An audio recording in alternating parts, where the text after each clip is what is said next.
시민분들과 셀카 촬영을 하셨습니다.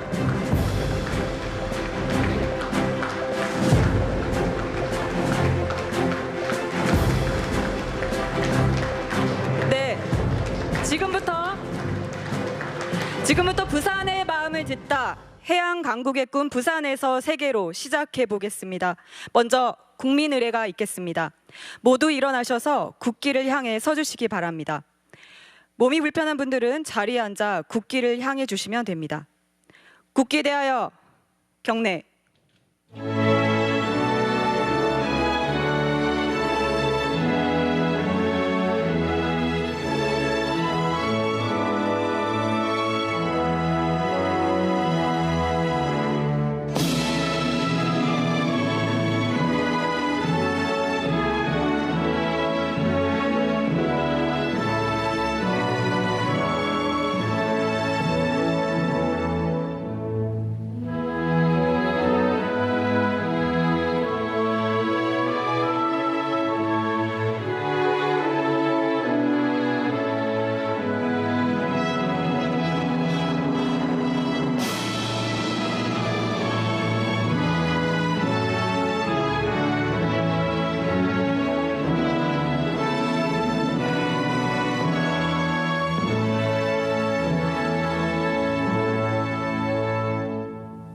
바로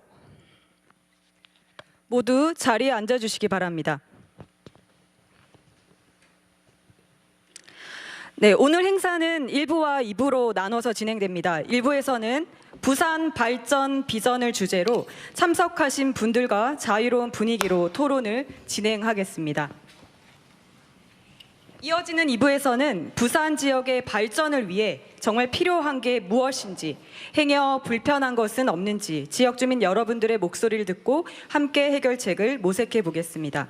먼저 대통령님의 모두 발언을 듣겠습니다. 네, 부산 시민 여러분 반갑습니다.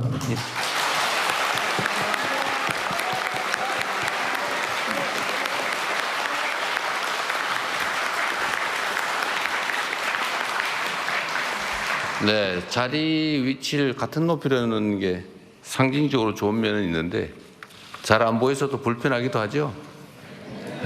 이것도 언젠가 기회가 되면 집단 토론을 통해서 투표로 결정을 바꿔보도록 하겠습니다. 네, 우리 존경하는 부산 시민 여러분들 요새 여러 가지로 많이 힘드실 것 같습니다. 전체적으로 경기도 나쁜 데다가 또 불균형 성장 발전에 따른 지역 소외까지 겹쳐서 요새 저도 참 이 말 하기 싫던데 자꾸 여러분들 스스로 노인과 바다 얘기를 많이 하시는 것 같더라고요. 참으로 안타까운 상황인데 사실 이게 부산만 겪는 문제는 아니고 대한민국 전부가 겪고 있는 문제이기도 하고 또 어쩌면 흐름으로 본다면 전 세계적인 흐름의 일부이기도 한 측면이 있습니다. 그러니까 지방으로 가면 지방 소도시에서 지방 대도시로 또 면 단위 이런 데서는 읍내로 또 지방 대도시들은 또 수도권으로 근데 또 한편으로 보면 수도권에서 뉴욕으로 또 이런 면들이 있죠. 전 세계가 이제 하나의 생활권으로 묶이면서 집중화 현상이 사실은 거부하기 어려운 마치 중력처럼 작동을 하는 것 같습니다. 그렇다고 그걸 그대로 방치할 수는 없는 것이고 특히 대한민국은 불균형 성장 전략을 실제로 취해왔죠. 그러니까 대한민국이 가진 자원과 기회가 워낙 적다 보니까 이걸 골고루 나누면 효율성이 떨어져서 한 곳에 집중하는 소위 올인, 몰빵 전략을 했던 게 사실입니다. 지역으로 하면 서울 수도권에 집중했던 측면이 분명히 있고 또 뭐 산업 경제 정책으로 보면 몇몇의 기업들을 골라서 거기에 이제 자원과 기회, 역량, 정책을 집중했기 때문에 소위 재벌 문제가 생겨나기도 했고 어찌 보면 우리 개개인들 속에서도 특정 계층, 특정인들이 마치 특권층처럼 특별한 지위를 누리는 게 당연한 것처럼 여겨지기도 했던 것 같습니다. 근데 이게 한때는 꽤 유용한 성장 발전 전략이었어요. 그래서 전 세계에 유례가 없는 압축 성장을 우리가 했습니다. 그리고 그 속에서 민주화까지 이뤄내서 식민지에서 해방된 나라 중에 유일하게 민주화와 산업화를 동시에 이룬 나라로 전 세계에 각광을 받고 우리가 또 세계인의 주목을 받고 선망의 대상이 되기도 했습니다. 작년에 좀 어처구니 없는 일로 좀 훼손되긴 했지만 전체적인 대한민국의 위상은 신속하게 회복이 돼서 여전히 유지되고 있기는 합니다. 그런데 대한민국은 보면 이제 그 일극 체제, 집중화 전략, 또 불균형 성장 전략이 한계에 다다른 것 같습니다. 모든 게 수도권 일극으로 몰리다 보니까 수도권은 미어 터지고 과밀해서 죽을 지경이고 지방은 없어서 죽을 지경이 됐죠. 소위 소멸 위험을 겪게 됐습니다. 이제는 이제 균형 발전이라고 하는 게 정부의 시혜, 배려, 좀 어려우니까 도와주자 이런 차원의 문제가 아니고 대한민국이 지속적으로 성장 발전하기 위해서는 피할 수 없는 국가 생존 전략이 됐다고 생각이 됩니다. 그래서 이번 새 정부에서는 그간의 정부들도 특히 이제 민주정부는 균형 성장에 또는 균형 발전에 많은 노력을 기울여 왔습니다만 그렇게 국민들이 만족할 만한 획기적 결과까지는 이르지 못한 게 또 현실이기도 합니다.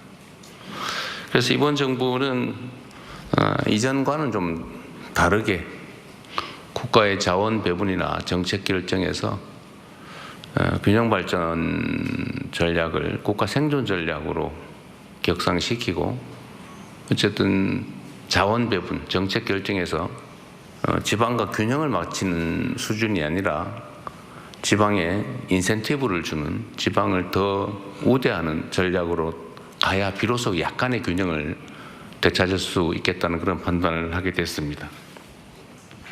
말로만 하는 게 아니라 실제로 집행을 해야 되기 때문에 그 첫 번째로 아마 이 중에 주민등록번호에 따라서 미리 이미 받으신 분도 계시겠지만 민생 지원, 또 소비 쿠폰 지원에서도 수도권보다 지방을 더 많이 지급하는 걸로 정책 결정을 해서 실제로 여러분도 약간의 작은 금액이지만 실효적인 정책 효과를 느끼고 계시죠? 액수가 너무 작아요. 별거 아니긴 합니다만. 그러나 국가의 기본적인 재정 배분에서 앞으로는 아예 이걸 원칙으로 당연한 것으로 만들어 가려고 합니다. 그뿐만 아니라 이제는 국가 정책 결정, 정책 판단에서도 특별한 방안을 찾아야 되는데 그 중에 하나가 예를 들면 김경수 지방시대위원장이 지금까지 주력했던 것처럼 부울경 메가시티, 동남권 메가시티를 만든다든지 또는 충청권 메가시티처럼 어쨌든 지역이 좀 광역화해서 좀 경제적 또는 사회 발전의 중심적 역할을 할 수 있게 하는 게 필요할 것 같습니다. 아까도 좀 잠깐 말씀드렸는데 이제는 국가 발전이나 사회 발전에도 중력이 작용하는 것 같아요. 규모가 커야 효율성이 높아지는 그런 측면에 있어서 이제 부울경 메가시티를 비롯한 지방 정책들, 지방 발전 전략을 부울경을 중심으로 좀 빠르게 한번 시행해 보자라는 생각이 있습니다. 또 한 가지는 이제 해당 지역의 특성들을 고려해야 되는데 제가 전에 호남 지역 광주 전남에 가서 광주 전남이 가진 특성 중에 이 특장점들을 이제 활용을 해야 되겠죠. 그래서 거기는 재생에너지 사회로 우리가 전환할 때 재생에너지원이 풍부하기 때문에 재생에너지를 중심으로 한 발전 전략을 대대적으로 수립해보자라고 지금 얘기해서 우리 정부 안에서 특히 대통령실 안에서 그걸 집중적으로 기획하고 있는 중이기도 합니다. 그러면 부울경은 어떻게 할까?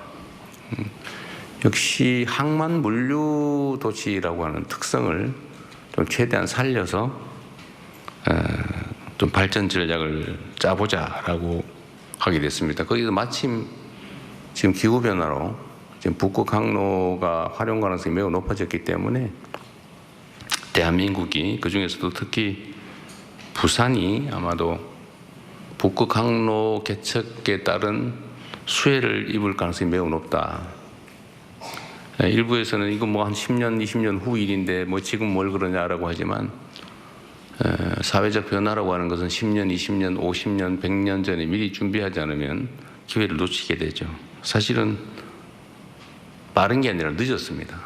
그래서 지금이라도 속도를 내서 항만 물류 중심 도시로 동부가 중심 도시로 발전하는 가능한 방안이 뭔지를 한번 논의해 보려고 하고 그 중에서도 정부의 의지가 매우 중요하지 않겠습니까?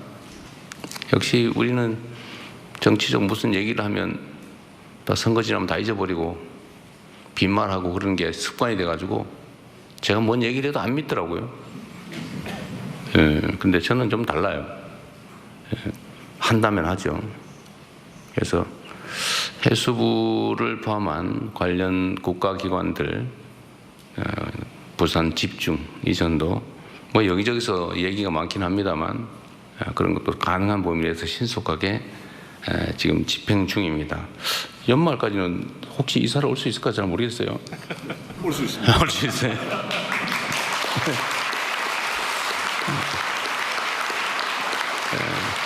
역시 행정에는 속도가 중요하죠. 그렇습니다.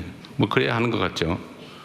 그리고 산하기관들 또 관련 기업들, 특히 공기업들, 공기업 산하기관들, 또 출자 출연 기업들도 최대한 신속하게 이전해 오도록 하겠습니다. 그리고 거기에 더해서 이제 행정적인 조치뿐만이 아니고 해사법원 문제나 동남권 투자은행 설립 문제도 최대한 시간을 줄여서 신속하게 해볼 생각입니다. 하여튼 부산 시민 여러분들께서 매우 어려운 환경에서 정말 고군분투하고 계신데 어쨌든 부울경 그중에서도 부산을 중심으로 우리가 새로운 희망을 여러분과 함께 만들어 보도록 하겠습니다. 오늘 많은 의견 주시고 가급적이면 똑같은 얘기는 반복하지 마시고 특히 사적인 이야기나 개인적 민원에 가까운 얘기들은 아마 들어오실 때 메모지를 다 나눠드렸을 겁니다. 그러시면 거기다 메모를 해주시면 저희가 다 파악해서 필요한 조치를 해서 개별 통지를 해드릴 겁니다. 그리고 가급적이면 많은 분들의 관심이 집중된 공통의 의제 중심으로 우리 길지 않은 시간이지만 대화를 이어나가도록 하겠습니다. 여러분 반갑습니다. 고맙습니다. 네, 지역 균형 발전이 더 이상 시혜가 아니라 국가 생존 전략으로 격상시키겠다는 말씀을 부산에 직접 오셔서 말씀하시니까 더욱더 강하게 와 닿는 것 같습니다. 다음은 전재수 해양수산부 신임 장관님의 부산 발전 비전에 대한 발언을 듣겠습니다.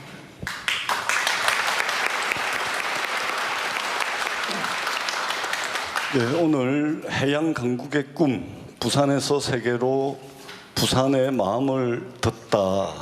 이 행사의 주무부처 장관인 해양수산부 장관 전재수입니다. 안녕하십니까?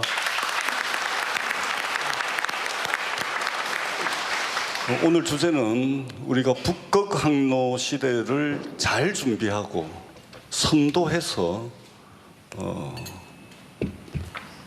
해양 수도권을 만들어야 되는데 이 해양 수도권을 어떻게 조성할 것인가에 대해서 제가 한 5분 정도 발제를 하게 됐습니다. 먼저 이재명 대통령께서 해양수산부의 부산 이전이라고 하는 결단을 해주셨습니다. 이 결단은 서울 수도권 중심의 1급 체제로는 대한민국의 지속 가능한 성장은 불가능하다. 그리고 서울 수도권 중심의 이 성장 엔진 하나만 가지고 위태롭게 날고 있는 이 상황으로는 대한민국이 너무나도 위험하다. 이러한 대통령님의 절박한 마음으로부터 저는 해양수산부의 부산 이전이라고 하는 결단이 나왔다고 생각을 합니다. 이재명 대통령님께서 해양수산부 부산 이전의 결단을 내려주셨는데 넘어야 될 산과 과제들은 산적해 있습니다. 이 과제와 숙제들은 해양수산부 장관인 저 전재수와 우리 해양수산부 공직자들의 몫입니다. 열과 성을 다해서 일하도록 하겠습니다. 반드시 성과를 내서 대통령님의 결단을 제대로 일을 해서 성과를 내가지고 우리 국민들께 보답하겠다라는 마음의 자세로 최선을 다하겠습니다. 북극 항로 시대가 열리고 있습니다. 포항공대는 2030년에 열릴 것이라고 이야기를 하고 있고, 미국과 스웨덴의 공동연구진은 2027년이면 북극 항로가 상시 운영할 수 있도록 열린다고 이야기를 합니다. 어떻든 중요한 것은 시기가 아니고 열린다는 것입니다. 새로운 바닷길, 새로운 백길이 열리는 것입니다. 그렇다면 우리가 준비를 해야 되는데 이미 전 세계는 경쟁적으로 준비를 하고 있습니다. 중국은 이미 2024년 기준으로 34번이나 운항을 시작을 했습니다. 그리고 중국의 대표적인 국적 성사인 코스코는 국제해사기구 IMO에 항로 계획서를 제출을 하고 이미 상시 운영 체제로 들어가 있습니다. 미국은 쇄빙선을 15척 구매하겠다라는 계획을 발표했습니다. 러시아는 2030년까지 서쪽으로는 무바로스크, 동쪽으로는 블라디보스토크까지 북극 항로를 선점하기 위해서 39조 원의 투자 계획을 발표했고, 일본은 제4차 해운 기본 계획에 북극 항로를 포함을 시켰습니다. 프랑스의 대표적인 국적 선사인 CGM은 올 2월 달에 쇄빙선을 4척을 구매를 했습니다. 전 세계가 북극 항로를 선도하고 선점하기 위해서 경쟁적으로 뛰어들고 있습니다. 우리는 어떻게 해야 되겠습니까? 북극 항로를 선도하기 위해서는 전초기지가 있어야 됩니다. 거점 도시가 있어야 됩니다. 이 거점 도시를 저희들은 부산으로 삼고자 합니다. 그럼 왜 부산이냐? 여러분 잘 아시다시피 부산은 세계적인 항만 인프라를 가지고 있습니다. 컨테이너 물동량 처리 기준 세계 7위, 환정량 기준 세계 2위의 인프라를 가지고 있습니다. 뿐만 아니라 컨테이너, 벌크, 액체 화물 등등 해가지고 모든 화물을 다 처리할 수 있는 인프라를 가지고 있습니다. 지금 40선석이 있는데 여기에다가 진해신항이 개발이 되면 66선석이 됩니다. 싱가포르가 1인데 지금 66선석입니다. 북극 항로가 열리게 되면 가장 강력한 상대가 될 상하이항이 지금 54선석입니다. 조만간에 우리가 세계 1위로 선석 용량을 늘릴 겁니다. 뿐만 아닙니다. 조선 인프라가 이미 세계를 주도하고 있습니다. 부산, 울산, 거제도로 이어지는 이 조선벨트에 세계 최강의 기술력을 가지고 있는 삼성중공업, 현대중공업, 하나오션 다 포진하고 있습니다. 뿐만 아니라 부산 미염산단의 조선기자재 업체들이 잘 포진하고 있습니다. 선박 수리업체의 63%가 이곳 동남권에 있습니다. 경쟁력 있는 조선 인프라를 가지고 있습니다. 여기에 대해서 해운 인프라도 역대 세계 최강입니다. 전 세계 컨테이너 전기 노선 268개를 가지고 있습니다. 아시아 2등입니다. 전 세계 280개 항만으로 연결되는 경쟁력 있는 해운 인프라를 가지고 있습니다. 항만 연결선 기준으로 하자면 세계 4위에 해당합니다. 해운 항만 업체의 63%가 이곳에 있고 매출액의 73%가 이곳에서 발생하고 있고 종사자의 50%가 이 동남권에 거주하고 있습니다. 막강한 인프라를 가지고 있습니다. 여기에 덧붙여서 산업 인프라도 막강합니다. 잘 아시다시피 울산의 자동차, 에너지, 막강한 조선벨트, 창원의 첨단 기계산업, 방산산업, 그리고 포항의 제철 철강산업까지 이 항만의 배후의 수출용 산업단지들이 잘 포진해 있습니다. 여기에 마지막으로 북극항로 시대가 열리면 즉각적으로 투입이 가능한 인재 인프라가 잘 갖춰져 있습니다. 국립부산대학교, 국립부경대학교, 국립창원대학교, 국립한국해양대학교, 여기는 조선해양물류 관련 학과들이 개설이 돼서 인재들을 양성하고 있습니다. 고등교육 인프라가 잘 돼 있습니다. 그래서 저희들은 여기에 주목을 했습니다. 그러면은 대통령께서 정부의 의지가 중요하다고 말씀을 하셨고, 그 결과로 해양수산부를 부산으로 이전할 겁니다. 이렇게 잘 돼 있는 항만, 조선, 해운, 산업, 인재 인프라에다가 정부의 의지를 가지고 첫 번째, 행정기능을 총괄하는 해양수산부를 부산으로 이전하겠습니다. 두 번째, 사실상 사법기능을 총괄하게 되는 해사전문법원을 신설하겠습니다. 그리고 세 번째, HMM을 비롯한 경쟁력 있는 해운 대기업을 집적화시키겠습니다. 그리고 네 번째, 대통령께서도 강조하셨던 동남투자공사를 자본금 3조 원으로 시작을 해가지고 기존에 이 동남권이 가지고 있는 인프라에다가 정부의 의지를 가지고 추진하는 이 4종 세트를 적절하게 믹스시키고 극단적이고 최고 수준에서 시너지 효과를 낸다면 이 대한민국 한반도 남단에 또 다른 서울 수도권 하나를 만들 것이고, 그 또 다른 서울 수도권을 저희들은 앞으로 해양 수도권이라고 부르게 될 것입니다. 이렇게 된다면 위태롭게 성장 엔진 하나 가지고서 날고 있는 대한민국, 새로운 성장 엔진을 하나 더 장착해 가지고 지속 가능하고 안정적인 대한민국의 발전을 이룰 수 있다, 이런 굳은 믿음을 저희들이 가지고 있습니다. 그렇게 해서 대한민국의 일극체제를 극복을 하고 대한민국이 다극체제로 나가는 그 중간다리 역할을 바로 이곳 부울경에서 해나가도록 하겠습니다. 대통령께서 결단하셨고 저희들이 과제를 하나씩 해결해 나가고, 그리고 그 실적과 성과를 통해서 국민들께 보답하도록 하겠습니다. 열과 성을 다해서 일하겠습니다. 고맙습니다. 네, 대통령의 해수부 이전의 결단을 제대로 이행하여 국민들에게 성과를 보이겠다는 해수부 장관의 말씀을 잘 들었습니다. 다음은 김경수 지방시대 위원장의 5극 3특 균형 발전과 부산의 역할에 대한 발제 듣겠습니다. 예, 반갑습니다. 방금 소개받은 호흡을 맞춰서 지방시대 위원장.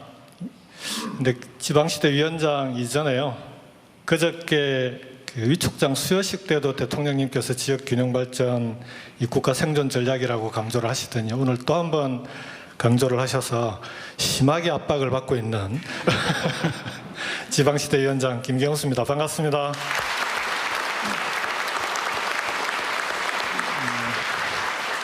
지방시대위원회 좀 생소하시죠? 이전에 그 국가균형발전을 책임졌던 균형발전위원회와 지방자치를 책임졌던 자치분권위원회 두 개를 합쳐놓은 겁니다. 지난 정부에서. 그래서 이름을 지방시대위원회라고 이름을 지어놓고 있고요. 이번 정부에서 대통령님께서 말씀하셨듯이 지방이 살아야 대한민국이 산다. 그래서 일종의 다시 얘기하자면 지방 살리기 위원회다, 이렇게 보시면 될 것 같습니다. 지방이 살아야 대한민국이 산다고 보면 결국 지방 살리기는 국가 살리기와 다르지 않다, 이렇게 볼 것 같습니다. 제가 이제 오늘 이 자리에서 여러분들께 설명을 해달라고 부탁을 받은 건 부산을 포함한 부울경이 해양 강국으로 가는 해양 수도로 가기 위해서는 해수부 이전이 신속하게 돼야 되고, 해수부만 이전하는 게 아니라 해수부와 관련된 기관들이 있습니다. 공공기관들도 함께 신속하게 이전이 돼야 하는데, 그 공공기관의 이전 문제가 우리 지방시대위원회에서 심의하고 의결을 해야 가능하게 되어 있습니다. 그래서 어떻게 하면 해수부와 협력해서 공공기관을 신속하게 이전할 거냐라는 문제에 대해서 발제를 좀 해달라고 부탁을 받았고요. 두 번째는 공공기관 이전만으로 지방이 살아날 수 있는 거냐. 그게 아니라 대통령 말씀하셨듯이 이제는 시도 단위로는 더 이상 지역 발전이, 균형 발전이 어려운 단계에 접어들었습니다. 그래서 시도 단위를 넘어서는 수도권 일극체제를 극복할 수 있는 부울경, 그리고 대구 경북, 그리고 광주 전남, 그리고 충청권 이런 권역별 균형 발전 전략이 필요하다. 그 부분에 대해서 함께 설명을 해달라는 그런 요청을 좀 받았습니다. 저도 주어진 시간이 5분밖에 안 되기 때문에 최대한 압축해서 설명을 드리겠습니다. 해수부를 이전하면 당연히 큰 공공기관이 오기 때문에 부산에는 도움이 됩니다. 그렇지만 해수부만 이전한다고 부산이 지금까지의 침체를 벗어나서 완전히 새롭게 발전할 수 있느냐, 그렇게 보기엔 좀 어렵지 않겠습니까? 해수부가 왔을 때 해수부를 포함한 관련 공공기관들이 반드시 함께 와야 됩니다. 그래야만 부산이 명실공히 해양 수도로서의 기능을 할 수 있게 됩니다. 지난번 혁신도시, 노무현 대통령 때 혁신도시를 만들 때 부산은 혁신도시가 3가지 주제로 만들어졌습니다. 하나가 해양수산이었고요. 두 번째가 영화산업이었고 세 번째가 금융이었습니다. 그런데 그 당시에 혁신도시가 제대로 만들어졌다면 지금처럼 이렇게 지방이 어렵지는 않았을 텐데, 참여정부 때 혁신도시 추진사업이 제대로 진행이 되다가 그 정부가 바뀌면서 혁신도시 2단계 추진사업이 계획이 다 돼 있었음에도 불구하고 그 2단계 사업들이 전부 중단이 돼버렸습니다. 그래서 원래 혁신도시라고 하는 게 공공기관이 이전해서 오면 그 공공기관과 함께 관련 있는 대학들에서 우수한 인재를 양성하고, 우수한 인재들이 양성이 되면 당연히 함께 그 인재를 보고 기업들이 수도권에서 찾아오게 만들어서 공공기관과 대학과 기업이 하나의 클러스터를 만드는, 하나의 공동체를 만드는 그런 지역 혁신 성장의 거점을 만들자는 거였거든요. 근데 공공기관 이전 이후에 그 이후에 정책들이 다 중단되어 버렸습니다. 그러면서 지금은 혁신도시가 어떻게 되어 있습니까? 공공기관이 이전되어서 그 공공기관의 직원들만 와 있는, 그것도 전부 다도 아니고 그런 혁신도시가 되지 않았습니까? 그래서 해수부도 마찬가지다. 해수부만 오는 것에 그치면 부산이 해양수도가 되는 것은 불가능하다. 그렇기 때문에 해수부와 함께 1차 이전 당시에 왔던 공공기관뿐만 아니라 지금 추가해서 올 수 있는 공공기관들도 함께 와야 됩니다. 이것도 속도가 중요합니다. 해수부가 이전될 때 반드시 그 공공기관들도 함께 이전될 수 있도록 해야 된다고 봅니다. 이 부분은 해수부가 공공기관들을 지정하고 그 지정된 공공기관들이 이렇게 이전하겠다라는 계획을 지방시대위원회와 협의하면 지방시대위원회가 그 절차를 밟게 돼 있는데요. 아까 전재수 장관께 해수부가 추진해 나가는 절차에 지방시대위원회가 지방시대위원회의 절차 때문에 시간을 끄는 일은 절대로 없게 하겠다라고 약속을 드렸습니다. 그래서 가장 신속하게, 가장 빠르게 추진될 수 있도록 하겠습니다.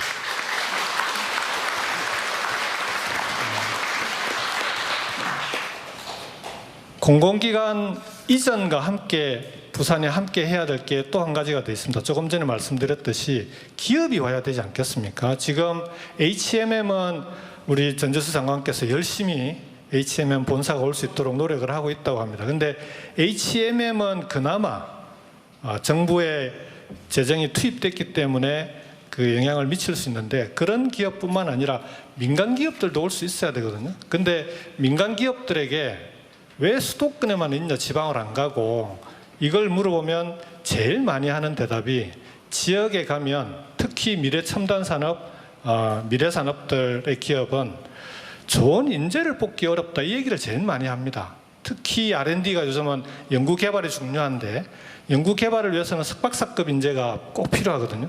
근데 지역에 가면 그런 우수한 인재를 뽑기 어렵다는 얘기를 많이 합니다.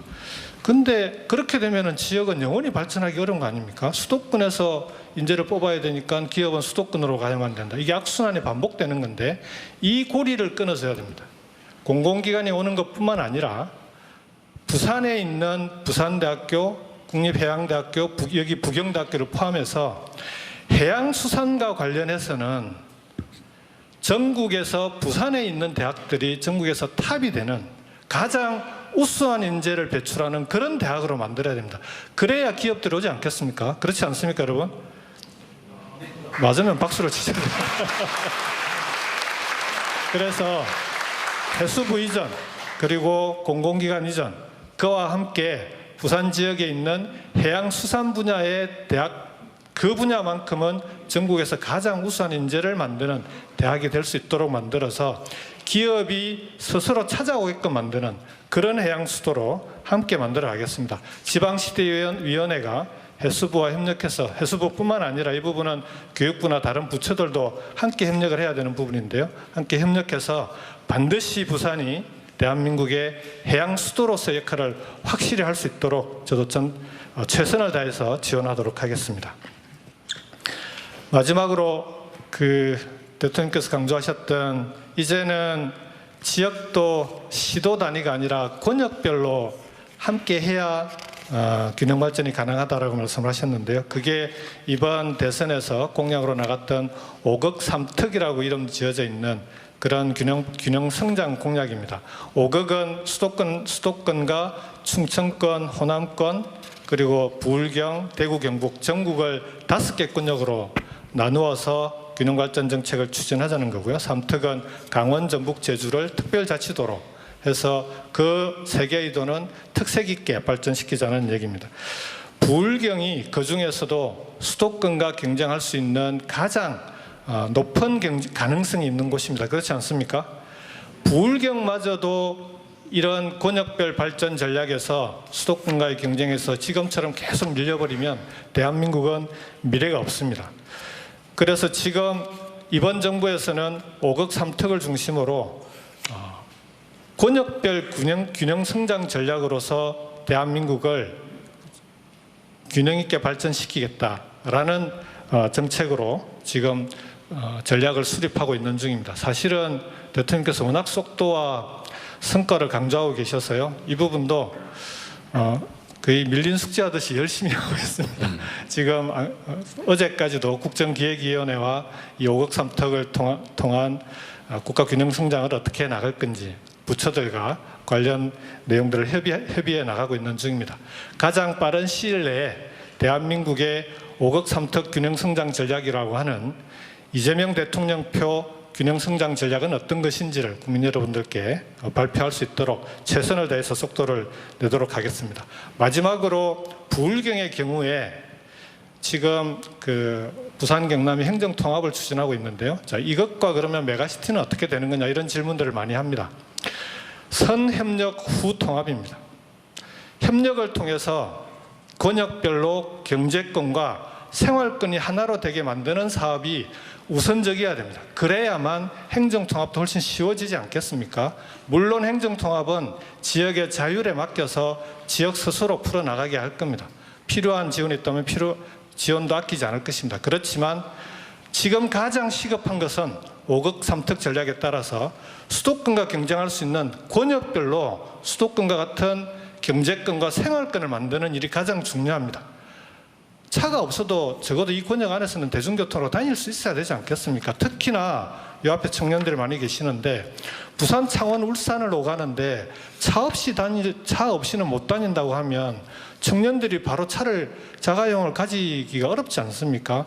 대중교통으로 다닐 수 없는 지역이 돼버리면 그러면 수도권과는 확실하게 격차가 생겨버리는 거죠. 일자리를 구하려고 해도 창원에 있는 청년이 부산에 일자리를 구하면 집을 얻어야 됩니다. 그런 식의 구조를 가지고는 권역별로 발전하기가 어렵습니다.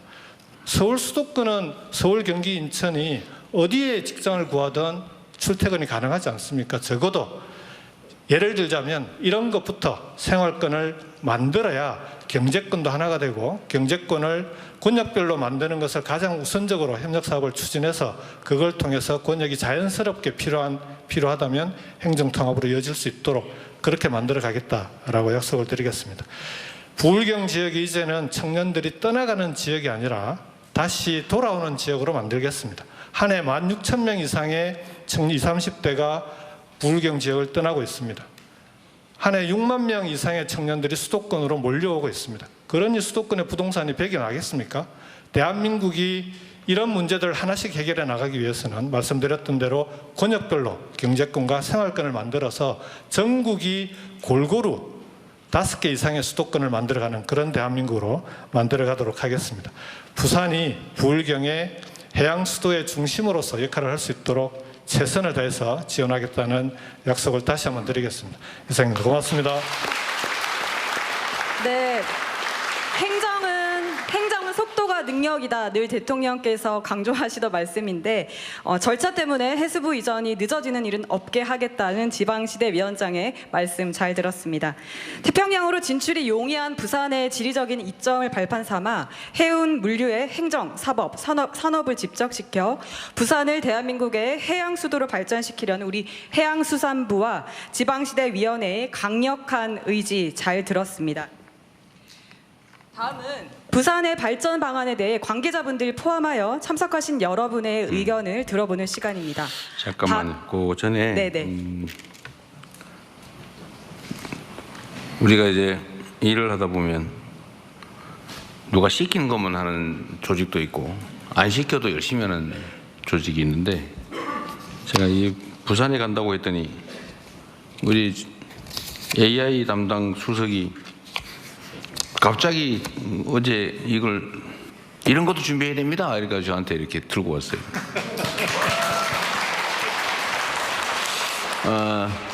예산까지 막 얘기를 하던데 예산 내기는 빼고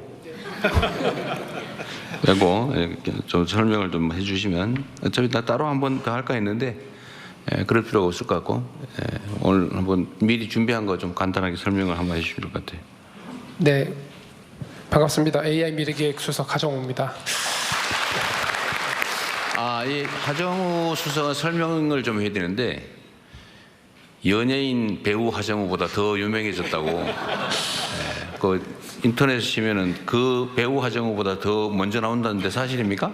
지난달까지 그랬다가 다시 제자리로 돌아갔습니다. 네, 원 상태로 돌아갔다고 합니다. 네. 곧 다시 복귀하기를 기대하면서.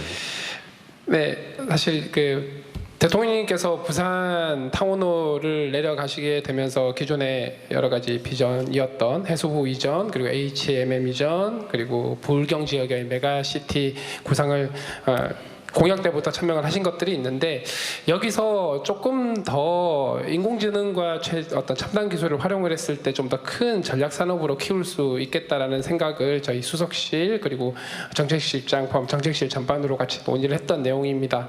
현재 불경 지역이 해운, 항만, 조선, 그리고 방산, 그리고 그걸 기반으로 한 제조 역량이 굉장히 뛰어난데, 여기서 한 단계 더 경쟁력을 강화하기 위해서 활용될 수 있는 기술이 바로 인공지능 그리고 데이터, 소위 말하는 인공지능 전환을 통해서 경쟁력을 훨씬 더 키울 수 있다고 생각을 합니다. 첫 번째는 말씀하셨던 해운, 항만, 조선을 인공지능을 통해서 훨씬 더 스마트하게 경쟁력 있게 해서 최첨단 조선, 해양, 항만 경쟁력을 키움으로써 글로벌 전체에서 어느 나라보다 경쟁력 있는 해운, 항만, 조선 경쟁력을 키울 수 있다고 생각을 합니다.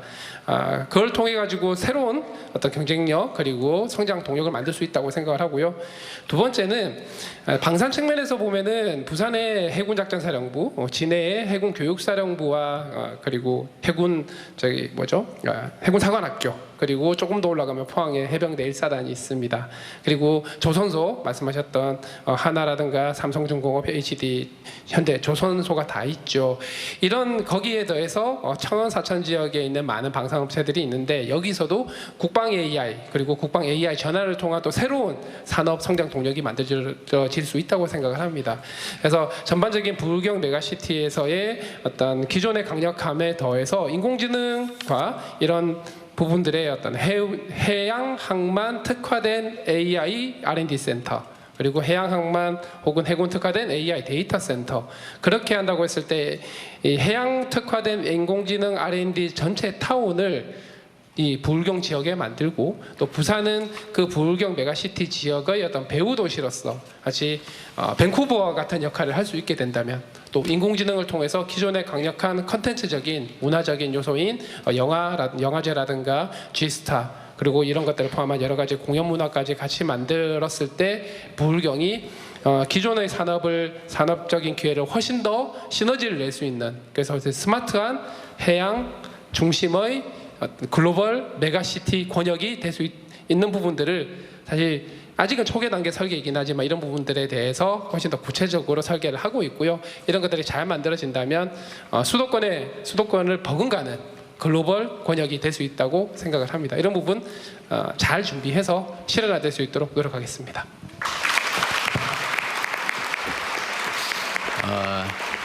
우리 하정우 수석 고생하셨습니다. 그런데 저는 얘기를 들어도 잘 못 알아듣겠더라고요. 이제 주로는 우리는 하드웨어에 익숙해서 그런데, 일단 하드웨어 얘기 중에 아마 김경수 위원장이 자기 소감 업무를 벗어나서 말씀을 안 하신 것 같은데, 실제로는 부울경 동남권 메가시티를 만들려면 사실 교통망을 확충해야 되는데요.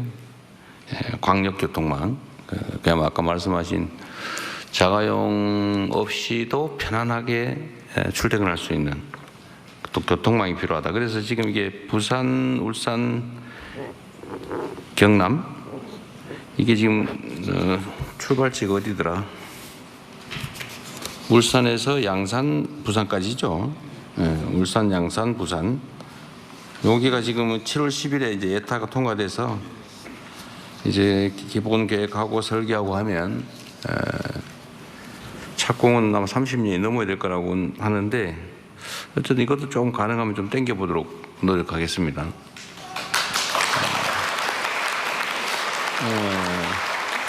이런 건 귀에 딱 들어오죠. 근데 인공지능을 뭐 어쩌고 해가지고 뭐 사관학교의 데이터를 이용해서 이러니까 모르겠는데, 하여튼 그러나 실제로 매우 중요한 새로운 영역입니다. 저를 포함해서 온 국민이 AI 얘기하면 쉽게 알아들을 상황이 곧 도래할 텐데, 그 점도 잘 준비해서 저도 교육을 잘 시켜주도록 하기 바랍니다.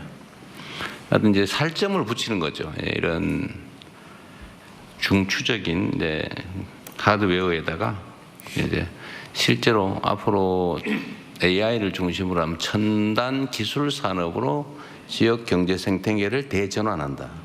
전환을 해서 저번처럼 망치질하는 게 아니라, 사람들 눈으로 보고 경험을 가지고 손으로 망치질하는 게 아니라 데이터를 활용해서 인공지능 시스템으로 제조업을 인공지능화한다.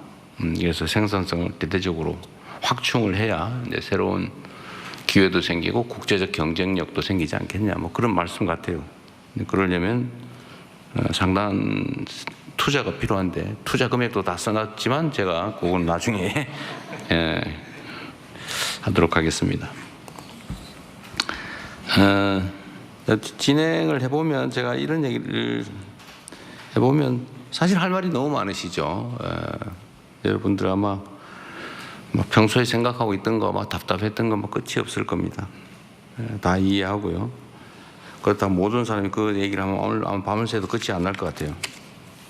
그래서 일단은 오늘 두 분, 하정우 수석 포함해 세 분 말씀하신 내용에 관련해서 좀 의견들을 좀 일단 내는 시간을 좀 갖도록 하고, 그리고 그게 어느 정도 정리가 되면 특별한 제한을 두지 말고 오늘 주제에 해당되는 부산 지역 발전에 관계된 정책 제안이나 의견들을 듣는 시간을 또 한번 갖고, 그리고 정리하도록 하겠습니다.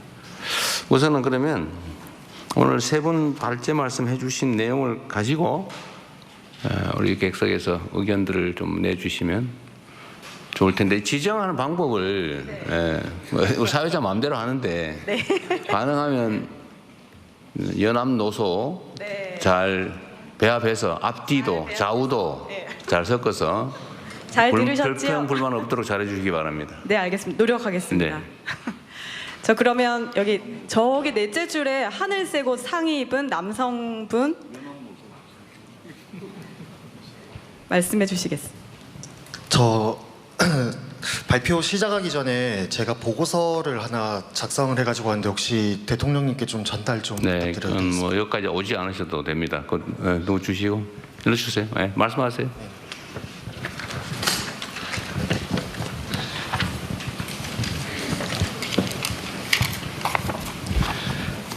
안녕하십니까. 저는 제가 나고 자란 고향 부산의 미래를 고민하는 시민 정동건이라고 합니다. 우리 부산은 지금 너무나 가슴 아픈 악순환에 갇혀 있습니다. 일자리가 없어서 청년이 떠나고 청년이 떠나니 대학이 무너지고 대학이 무너져서 청년이 떠나고 사람이 없으니 기업이 올 이유가 없어 일자리가 다시 없어지는 똑같은 악순환에 빠져 있습니다. 하지만 이 악순환의 고리를 해양수산부의 부산 이전으로 끊어낼 수 있다고 생각합니다. 이 기회를 현실로 만들기 위한 첫 번째 열쇠는 대학 혁신을 통한 인재 키우기입니다. 부산에는 부산대학교를 비롯한 4개 국립대학이 있고요. 이 대학들의 통합과 연계를 바탕으로 시너지를 창출해서 세계적인 수준의 특성화 대학 시스템을 구축해야 한다고 생각합니다. 이는 단순히 대학을 합치는 것을 넘어 해양수산부 이전을 계기로 해양 전 분야를 아우르는 해양과학 허브로 집중 육성하는 것을 의미하고 바로 부산에서 미래 산업이 필요로 하는 맞춤형 인재를 안정적으로 공급해야 한다고 생각합니다. 두 번째로는 채용 제도의 개선입니다. 위에서 말씀드렸듯이 최고의 인재를 키워도 머물 곳이 없다면 소용이 없을 것입니다. 지방 이전 공공기관의 지역 인재의 의무 채용 제도를 강화해서 우리 지역 청년들이 양질의 일자리를 통해 정착할 수 있는 확실한 통로를 만들어야 한다고 생각합니다. 현행 제도는 이전 지역 인재 30%와 비수도권 지역 인재 35%의 중복 산정을 허용하는 맹점이 있습니다. 이 문제를 중복 산정을 금지함으로써 해결을 한다면 현 제도상 부산으로 이전한 한 공기업을 가정했을 때 부산 지역 인재 30%를 뽑고 타 지역의 지방 인재 5%만 뽑아도 충족할 수 있습니다. 서울 수도권 출신을 65%까지 채용을 할 수 있는데 만약 중복 산정을 금지하게 된다면 부산 지역 인재 30%, 부산 외 타 지방 인재 35%, 남는 35%만 서울 수도권 인재로 채용을 할 수 있어 부산을 비롯한 지방 출신 인재가 실질적으로 혜택을 볼 수 있다고 생각합니다. 그리고 이것은 대통령께서 강조하시는 속도에도 충족한다고 생각합니다. 기획재정부에서 현재 시행 중인 그 경영평가 지침만 수정해도 실행할 수 있을 거라고 생각을 합니다. 위에서 말씀드린 두 가지 해결책이 함께 돌아갈 때 비로소 악순환의 고리가 끊어지고 지역 인재 양성에서 양질의 일자리 채용 그리고 청년 인재 유출 방지와 지역 경제 활성화로 이어지는 선순환 생태계가 구축될 것으로 생각하고 이것은 대통령의 핵심 국정과제인 국가 균형 발전을 실현하는 성공 모델로 만들고 수도권에 버금가는 새로운 성장축으로 우뚝 서게 할 것이라고 생각합니다. 들어주셔서 감사합니다. 네, 이거는 한번 제 의견을 좀 말씀을 드릴 필요가 있겠네요. 우선은 부산 지역의 4개 국립대학의 통합 연계를 통해서 특성화 대학 시스템을 구축하자. 이거는 우리가 서울대 10개 만들기 거점 대학 육성이라고 하는데 취지에 맞아서 이거는 부산, 경남, 부울경 특히 뭐 부산의 특성에 맞는 거점 대학 육성이라는 취지는 부합하는 정부 방침에 맞는 것이었어요. 좋은 제안으로 생각됩니다.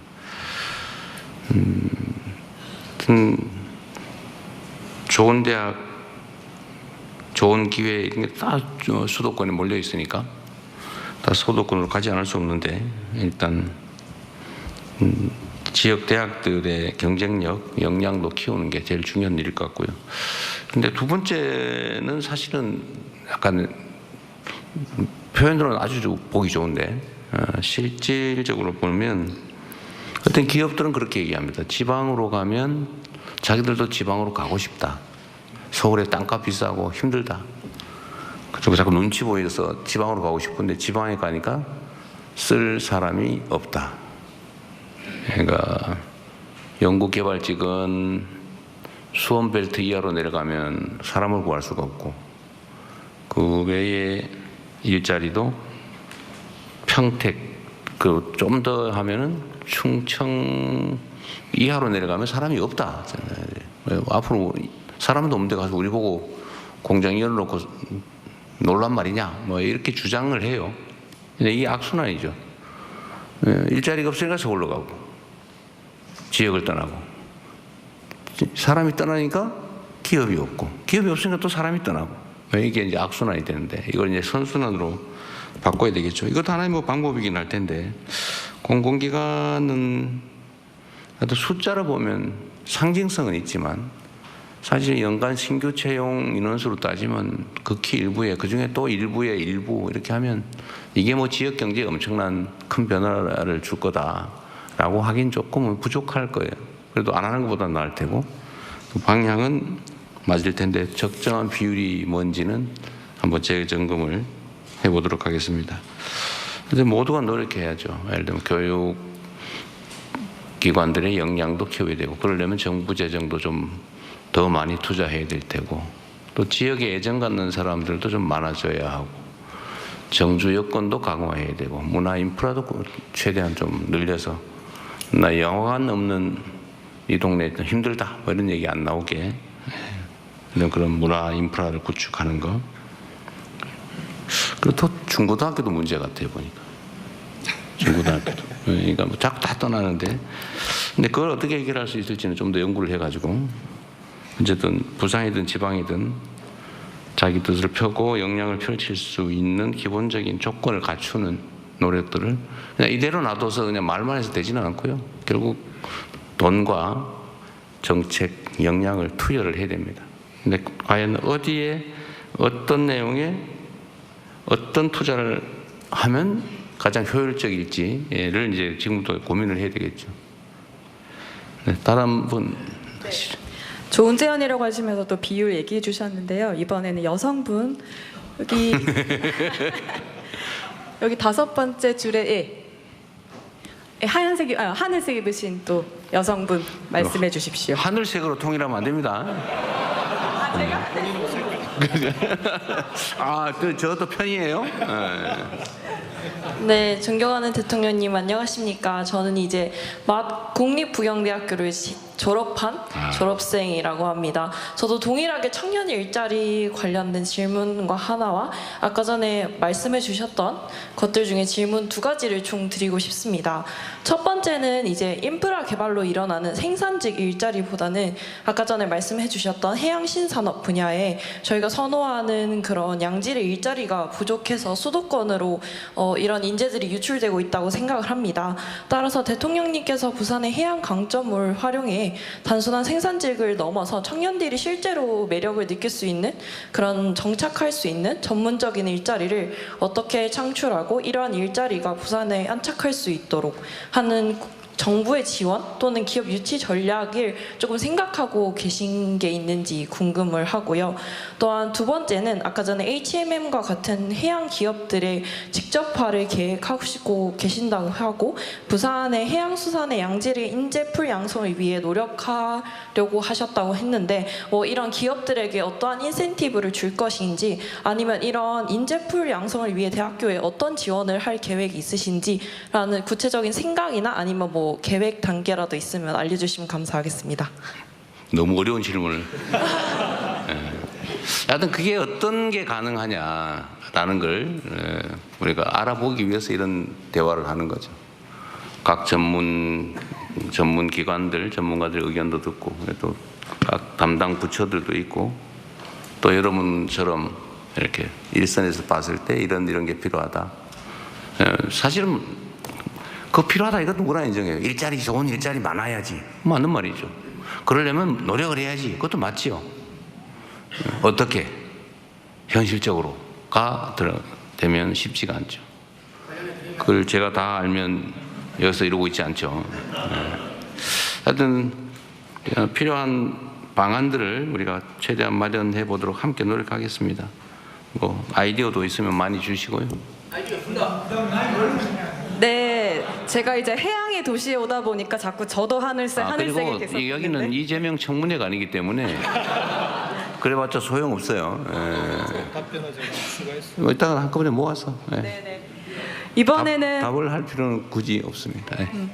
이번에는 우리 붉은색 안경을 쓰신 첫 줄에 계신 가능하면 의견들 남성분. 많이 내시고 우리가 여기서 결판을 내자는 건 아니니까요. 박인호입니다. 네, 우리 대통령님 부산 오신 걸 환영합니다. 네. 저기 해양 강국 꿈이 되어 있는데 이미 5대 해양 강국입니다. 예, 그래서 앞으로 이제 제가 해양 강국 운동을 지금 35년째 하고 있습니다. 제가 할 때 가장 느낀 것은 대통령의 생각이 중요하다. 가장 대통령의 생각이 중요하다. 걸 느꼈으면 꼭 제가 좀 말씀을 드리고 싶습니다. 실제로 지금 이제 두 가지만 말씀드리겠는데 해수부 이전 정말 고맙습니다. 딱 정확한 시기에 정말 좋은 선물 주셨습니다. 금리 해양수도 선포 25년입니다. 그리고明년이 부산항 개항 150주년이고明년이 8월 8일이 해양수산부 창립 30년입니다. 이런 때 정말 좋은 선물 주셨다. 정말 고맙습니다. 또 그동안에 저희들 그 해양수산 비서관이 복원이 소원이었습니다. 대통령의 통로가 없었어요. 그러면 저는 훌륭한 해양수산 전문가를 해줘서 정말 고맙고, 특히 우리 전재수 또 정말 가장 합리적이고 저런 걸 해줘서 정말 고맙다는 말씀드립니다. 첫째, 해양수 이전입니다. 이 시장님 칭찬도 한번 하세요. 아니, 저기 학교입니다. 아낍니다. 준비가 돼 있답니다. 지금 부산이 참 어렵습니다. 네. 그래서 지금 박영준 시장 계시는데 이 어려운 때에 정말 단비를 내려주셨다 생각하고, 해수부 이전이 아니고 이전 정착이고 학대 발전입니다. 단순 이전 가지고는 불가능합니다. 그래서 거기 위해서는 좀 앞으로 좀 부산에 이 조선 산업 같은 거, 일단 미국은 지금 조선이 제조업이 아닙니다. 조선, 해운, 수리가 신해양 전략 산업이고, 트럼프가 그렇게 명명을 했고, 그 국가 해양위를 만들어서 해양 전략이 국가 전략으로 명명을 했습니다. 그래서 이미 조선은 제조업이 아니라는 의미에서 앞으로 지금 해양수산부가 현재 1%입니다. 국가 예산 1%밖에 안 됩니다. 이런 미니 붙여가지고는 도저히 안 된다. 부산시 예산의 3분의 1이 조금 넘습니다. 그래서 거기 꼭 조선이 와야 되고, 그 다음에 그동안에 많이 해쳐져, 각 부처도 해쳐졌는데, 해양 물류 관계가 국토부에 또 있습니다. 폐지될 때까지가 안 주고요. 그 다음에 해양 레저가 와야 됩니다. 이 세 개 정도는 와야 안 되겠냐 싶어서 현재 1%의 해수부를 적어도 한 2% 정도는 해주셔야 정말 앞으로 정착하고 확대되는 되겠다. 이래야 타 지역에 대한 또 부산 시민에 대한 내려올수 해수 지원에 대한 정당성이 확보됩니다. 이래 1% 가지고는 도저히 안 된다는 생각이 들어요. 똑같은 얘기는 계속 반복 안 하셔도 될 것 같아요. 그래서 꼭 좀 말씀을 드립니다. 그래서 여튼간에 지금 해수부 인도네시아는 지금 알다시피 해수부 해양 보충력 제도가 있습니다. 프랑스도 지금 굉장하고, 참 뭐 한국이 해양 강국인데 너무 해수부가 힘이 없습니다. 지금 이렇게 해가지고는 해양 강국 만들 수가 없습니다. 지금 대통령께서 좀 이번 기회에 좀 해양부 수산부 힘을 실어 주셔야 이게 부산은 어떤 힘이 거의 될 것 같습니다. 그 다음에 이제 거의 되고, 두 번째로 이제 두 번째예요? 네, 조금 줄여서 말씀을 좀 부탁드립니다. 국무회의를 꼭 서울에서 여기서 해야 됩니까?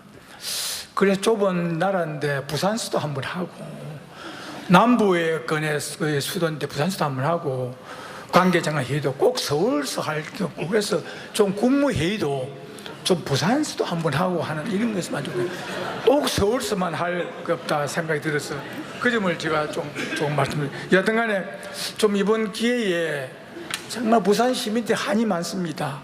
해수부 보호 운동을 5년간 했습니다. 폐지돼 가지고. 그래서 네. 꼭 이번에 부산 시민의 한을 꼭 풀어줄 강한 해수부를 좀 만드시기 바랍니다. 고맙습니다.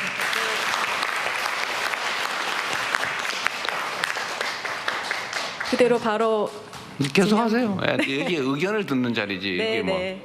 이번에는 또 여성분들의 마음. 여기 네 번째 줄에 계신 여성분. 안녕하십니까. 먼저 어려움을 이겨내시고 우리 대한민국의 대통령님이 되어주신 것에 대해서 축하 인사드리고 감사 인사드립니다. 그리고 아울러 저희가 90세 어머님하고 같이 살고 있는데 어머님이 이제 죽어도 여한이 없다. 이재명 대통령님이 대통령 되셔서 너무 감사하다고 이제 그 말씀을 하시고 그래서 제가 네, 오래오래 사시라고 안부 전해. 네, 꼭 전해드리겠습니다. 네, 그리고 이재명 대통령 어머니 일을 좀 잘하네. 제가 얘기를 했더니 내가 뭐라 카드노 그 숨은 흙 속에 숨은 보석이라 안 하드나 그런 말씀까지 하시면서 감사 인사를 드리겠습니다. 예, 저는 국가의 러시아 수교의 정책에서 인프라 속에서 저는 러시아 선박 관련 업무를 하고 있는 26년째 하고 있습니다. 그래서 저는 러시아 수교라는 정책이 없었으면 제가 이런 일을 할 수 없었기 때문에 국가적인 정책이 얼마나 중요한가를 몸소 느끼고 또 감사히 생각하고 있습니다. 지금 북극 항로의 비전을 말씀을 하시지만 저는 지금 현실적인 상황을 말씀드리고 싶습니다. 부산에는 감천항이 있습니다. 감천항은 러시아 수산물을 하역할 수 있는 항으로서 유일한 부산에서 항이라고 저는 알고 있습니다. 항이고 지금 현실은 지금 제가 이렇게 신청을 하게 된 이유는 저녁에 이렇게 이런 부산의 마음을 듣는다라는 홍보 문자를 보고 배가 안 들어온다. 이제 그런 고민 속에서 나도 그냥 한번 신청이나 해볼까 했는데 덜컥 이렇게 오라는 이제 초청을 받게 돼서 아주 영광으로 생각을 하고 말씀을 드리겠습니다. 지금 본론에 이르는데 너무 시간이 많이 걸린 것 같아요. 네. 예, 그래서 지금 저희는 북극 항로의 희망을 얘기를 하고 있지만 지금 현실은 배가 들어오지 않고 있습니다. 지금 최근 3년간 주위에 이제 말씀을 들어보게 되면은 지금 코로나 전에 물량과 비교해서 3년을 대비를 해보게 되면 해마다 10%에서 15%씩 물량을 숫자로 따지면 한 10만 톤씩이 줄어든다고 합니다. 왜 지금 러시아 쪽 회사와 얘기를 해보니 왜 부산에 하역을 하지 않는지 여쭤보니 너무 물류비가 너무 비싸다라는 겁니다. 저희는 지금 환적항으로서 이렇게 많은 비전을 제시하고 있지만 지금 중국에서는 정책과 지원으로 많은 발전을 하고 있습니다. 그래서 이런 부분들을 저희들은 지금 점검이 필요하다는 부분들이 있어서 말씀을 드리고자 의견을 내봅니다. 정책에 참조 부탁드리겠습니다. 감사합니다. 네, 물류 관련해서 이야기를 해주셨습니다. 또 질의들을 조금 압축해 주시면 큰 도움이 될 것 같습니다. 저희 맨 앞에 있으신 하얀 셔츠 입으신 시민 여러분. 감사합니다. 네, 저는 아까 하정우 수석님께서 말씀 주셨던 해양도시의 미래 첨단 산업을 좀 도입하겠다. 그리고 아까 부경대 졸업생분께서 말씀하셨던 그 청년들이 선호하는 미래 일자리에 대해서 좀 한번 말씀드리고자 합니다. 본인이 누군지는 한번 말씀드리겠습니다. 예, 저는 부산에서 7번째 아기 유니콘으로 선정된 스타트업 소프트스퀘어드의 대표 이하늘이라고 합니다. 저는 부산에서 초중고등학교를 나오고 수도권에서 대학교를 졸업하고 그다음에 창업을 한 다음에 다시 고향인 부산으로 돌아와서 사업을 하고 있습니다. 부산에 해수부를 이전하는 것은 해양 산업을 발전시키는 데는 큰 도움이 되지만 사실 청년들이 선호하는 AI를 비롯한 미래 첨단 산업의 일자리는 여전히 수도권이 있는 게 현실입니다. 그래서 실제로 아까 16,000명이 유출된다고 말씀을 김경수 위원장님께서 말씀해 주셨는데 그중에 5,000명이 과학기술인재가 여전히 수도권으로 떠나고 있는 실정입니다. 이 문제를 해결할 실효성 있는 대안이 반드시 필요한데요. 저는 이 대안을 몇 년간 연구하고 고민한 끝에 수도권에 있는 기업을 원격 근무 전환을 하는 것을 기반으로 개발팀 구독 서비스 그릿지를 운영하고 있습니다. 그릿지는 수도권의 유망 기업들을 원격 근무의 형태로 지역의 청년들에게 연결해서 수도권의 양질의 일자리를 누릴 수 있도록 하는 플랫폼입니다. 실제로 저희를 통해서 수도권으로 취업을 하거나 이직을 하려는 부산에 있는 인재들이 지역에 정주하면서 많이들 일을 하고 계시고요. 그 중에서는 출산을 하고 육아와 병행을 하시면서 원격으로 일을 하고 계십니다. 그러나 이거는 하나의 기업만의 노력으로는 부족합니다. 그렇기 때문에 대통령께서는 이런 수도권 기업을 원격 근무를 전환함으로써 지역 청년들에게 연결하는 모델로 정책을 추진하실 의향이 있으신지 궁금합니다. 네, 다음. 네, 일단은 또 질문 받아서 하겠습니다. 이번에 맨 저 뒤로 가겠습니다. 저 뒤에서 두 번째 줄에 계시는 우리 검은색 상의 입은 여성분. 네.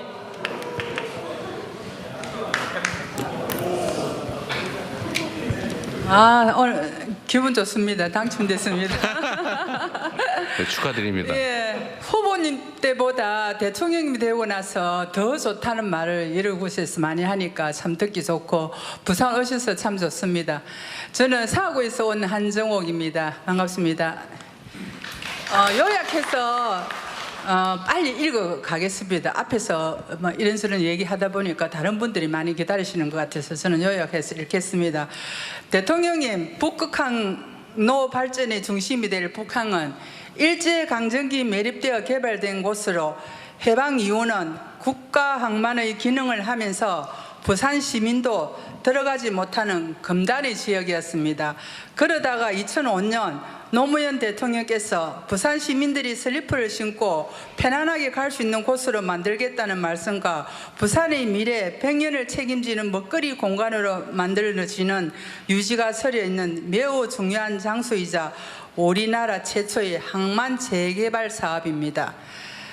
방금 장관님께서도 말씀하셨듯이 부산 북항 재개발지가 부산의 미래를 담을 장소가 아닌 주거단지, 아파트 단지로 전락해 가고 있고 지금 또 진행 중에 있습니다. 어제 부산검찰은 북항 재개발 1단계 생활형 숙박시설 허가를 위한 뇌물비리 사건 수사를 발표했는데 그 요지는 2023년 감사원 감사 결과 부산항만공사 부산시의 사업자와의 유착 의혹이 제기되면서 수사가 시작되었는데 부산지검의 수사는 사실상 반쪽짜리 수사 발표로 끝나고 말았습니다. 감사원의 고발 취지에 훨씬 못 미치는 수사 결과였습니다. 왜냐하면 어제 검찰 수사 발표는 항만공사만 책임을 묻고 사실상 아파트 건축을 허가한 부산시는 마치 피해자인 것처럼 수사 결과가 나온 것을 인정할 수가 없는 것입니다. 이 사건의 피의자는 땅의 용도를 변경한 부산항만공사와 아파트 건축 허가를 내어준 부산시인데 왜 항만공사만 책임을 묻고 부산시는 면죄부를 주는 것이 납득이 가지 않는 것입니다. 대통령님께 건의드립니다. 북항 재개발 3구역 D3구역 생활형 숙박시설 허가 뇌물 사건에 대해 관계 수사기관들이 다시 전면적으로 수사할 수 있도록 지시해 주실 것을 검토해 주십시오. 지금도 북항 재개발은 이런저런 편법으로 부산시가 사실상의 아파트와 같은 주거시설의 건축 허가를 내주고 있으며 몇 년 후에는 북항 재개발 1단계는 아파트 천국이 되어 있을 것으로 우려됩니다. 네, 제발, 조금 압축시켜 주셔서 정리해 주십시오. 자대갑니다. 제발 이런 일들이 재발되지 않도록 드러난 뇌물범죄 사건이라도 제대로 수사해서 국가 공권력으로 경정을 울릴 수 있도록 도와주십시오. 대통령님, 부산 북항의 잘못된 재개발로 아파트 천국이 되지 않도록 지금이라도 경정을 울려야 합니다. 또 이 사건에 대한 수사를 제대로 진행하지 못하면 전국의 다른 항만 재개발 사업에도 네. 악영향을 미칠 가능성이 매우 큽니다. 네, 저 네. 부산만의 문제가 아닙니다. 네, 따로 저희가 또 자료를 받겠습니다. 고맙습니다. 끝나가는 것 같아요. 맞습니다. 네, 네. 이상입니다. 감사합니다. 네, 고맙습니다. 죄송합니다. 말씀 못 하셔서 어떡할 뻔했어요, 그래? 네, 나중에 자료 넘겨주시면 될 것 네. 같습니다. 이번에는 잠깐 자리를 좀 앉아주시면 좋을 것 같습니다. 저기 저 뒤에 네 검은색 상의 입으신 남성분 말씀해 주십시오. 네, 아까 말씀드렸지만 여러분 메모하신 거는 주시면 저희가 개별적으로 다 검토해서 결과를 알려드릴 테니까 꼭 여기서 반드시 해야 된다는 강박관념은 안 가지셔도 됩니다. 네, 말씀하십시오. 대통령님, 예, 아름다운 부산에 오신 것에 대해서 감사드립니다. 예, 오늘 많은 얘기도 있지만은 가장 중요한 얘기가 빠진 것 같아서 제가 말씀드립니다. 해양 강국의 꿈을 이루려면은 금융 강국의 꿈과 함께 가야 되지 않나 하는 생각을 합니다. 잘 아시다시피 글로벌 금융 도시들은 대부분 대형 항만을 중심으로 성장해 왔습니다. 싱가포르, 홍콩, 두바이 모두 대표적인 예입니다. 그런 의미에서 부산은 천혜의 조건들을 갖춘 도시입니다. 아까 장관님께서 말씀하셨다시피 한저항 2위와 그 다음에 직항 7위라 하셨습니다. 앞으로 선석을 더 누르면은 세계 1위가 된다고 말씀하셨습니다. 그리고 그 어느 도시도 흉내낼 수 없는 실물 기반 산업 클러스터들이 인근, 울산, 창원, 거제 또한 포항을 비롯해서 도시들의 산재에 있습니다. 이런 탁월한 입지 조건에서도 불구하고 부산이 아직도 국제적으로 금융 후진 도시로 평가받고 있는 현실은 참으로 안타깝습니다. 과거 부산은 대한민국의 산업의 25%를 감당했던 적도 있습니다. 그러나 지금은 다 아시다시피 너무나 참 그러한 상태에 있습니다. 그래서 지금 이번이 가장 부산이 발전할 수 있는 전류의 기회가 왔다고 생각합니다. 해양수산부, 부산국제금융센터, 동남투자은행 그리고 주변의 도시들의 산업 클러스터들이 힘을 모아 AI 금융 전문 데이터 센터를 중심으로 유기적으로 협력 융합한다면 세계 최초의 AI 기반 미래 금융형 글로벌 허브 도시로 도약할 수 있다고 생각합니다. 세계 금융 체계를 바꿀 수 있는 AI 전문 금융 도시와 금융 전문 맞춤형 데이터 센터 설립은 정부의 지속적인 지원과 강력한 컨트롤 없이는 불가능하다고 생각합니다. 이러한 비전이 부산에서 실현된다면 대통령께서도 평소에 꿈꾸시던 지역 불균형 해소 방안의 꿈이 함께 실현되리라 기대합니다. 대통령님의 결단과 리더십을 부탁드리겠습니다. 감사합니다. 네, AI 수성님이 얘기하신 AI 데이터 센터도 얘기해 주셨습니다. 이번 두 번째 줄에 앉아 계신 여성분 말씀해 주십시오. 네, 안녕하세요 대통령님. 저는 부산 남구에서 온 안지현이라고 합니다. 기후위기를 살아가는 20대 청년으로서 빠르게 질문만 드리고 끝내겠습니다. 현재 북극항로는 눈이 녹더라도 사실상 여름철에만 운행이 가능하여 경제성이 불확실해 보이고 기후위기 위험성 또한 구체적으로 분석되지 않은 상황인 걸로 알고 있습니다. 이러한 상황에서 막대한 예산과 자원을 북극항로에 투입하기보다는 정부의 대선 공약이기도 했던 그린 옐로우 인프라 확대에 집중하는 것이 보다 현실적이고 전략적인 선택이라고 생각합니다. 특히 부산항과 울산항을 중심으로 한 한미 녹색 해운항로 구축, 그리고 그린 메탄올 등 차세대 선박 연료 인프라 확충은 부산항을 세계적인 녹색 물류 허브로 도약시킬 수 있는 절호의 기회라고 생각합니다. 그래서 이에 대해 여쭙습니다. 정부는 현재 추진 중인 한미 녹색 해운 항로에서 그린 메탄올과 같은 대체 연료를 어디서 어떻게 조달하고 공급할 계획인지 이에 대한 구체적 전략을 마련하고 계신지 답변 부탁드립니다. 감사합니다. 네. 지금 이제 제가 말씀드리지만 여기는 청문 자리가 아니고 각자가 가진 좋은 제안들, 의견들을 내세요. 그리고 북극 항로도 중요하고 그린 연료 인프라 구축도 해야 되고 둘 중에 하나만 선택해서 해야 되는 건 아니기 때문에 어떻게 하면 더 나은 대안을 만들 수 있는지 그런 의견들을 좀 많이 내도록 합시다. 네. 네. 자꾸 사회자가 질문해라 그러는 거예요. 네? 알겠습니다. 의견을 내라. 네네. 네. 지금 우선은 저희가 1부에서 부산 발전 비전에 대한 내용을 나누고 있는데 이제 2부에 넘어가기 전에 지금 이제 대통령님의 좀 간단한 답변을 한번 들어보시고 또 2부로 넘어가서 또 더 토론을 진행해 보도록 하겠습니다. 아니 여기 각계의 의견들은 잘 들었고요. 그 의견들은 저희가 다 취합을 해서 내가 이 자리에서 내 실력을 뽐내려고 온 게 아니기 때문에 선거하고 있는 게 아니어서 지금 아직도 선거 후보를 대하는 그런 마인드가 있을지 혹시 모르겠는데 지금은 국가의 역량을 총동원해서 실현 가능한 현실적 대안을 우리가 만들려고 일부러 이 자리에 있는 겁니다. 여러분의 의견도 듣고 여러분의 의견을 단초로 또 새로운 정책을 검토해 보기도 하고 또 방향도 우리가 토의하고 그럴 겁니다.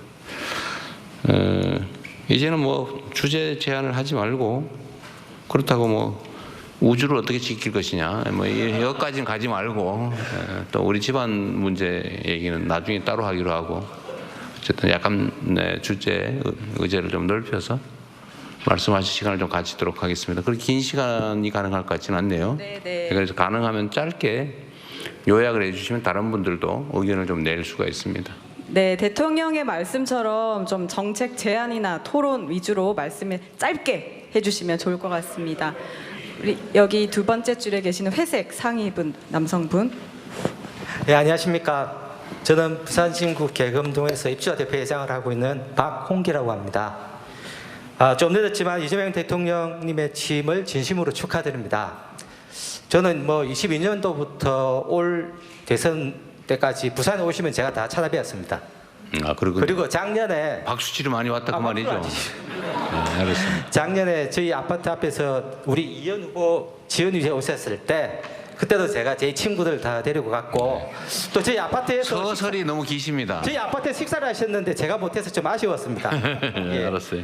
예, 어쨌든 그렇고 사실은 제 아내가 이재명 대통령 굉장한 팬이었는데 그 3년 가까이 암투병을 하다가 4월달에 세상을 떠났습니다. 안타깝네요. 그래서 저 와이프 대신도 제가 온 건데 대통령 되시는 걸 못 봐서 제가 너무 가슴이 아파서 꼭 말씀을 드리고 싶었습니다. 네.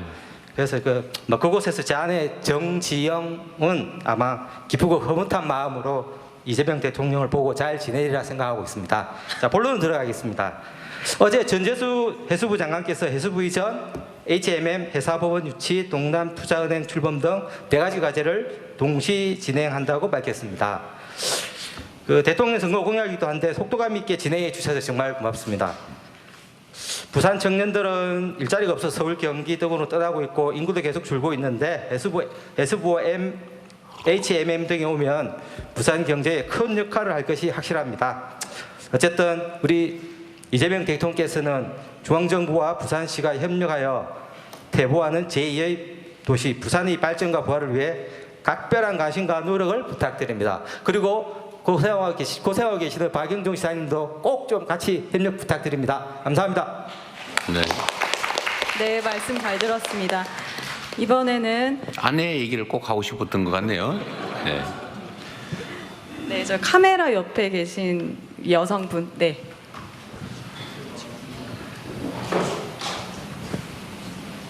안녕하십니까. 저도 부산에서 초중고 대학을 나왔고 부산을 굉장히 사랑하는 청년 정수환입니다.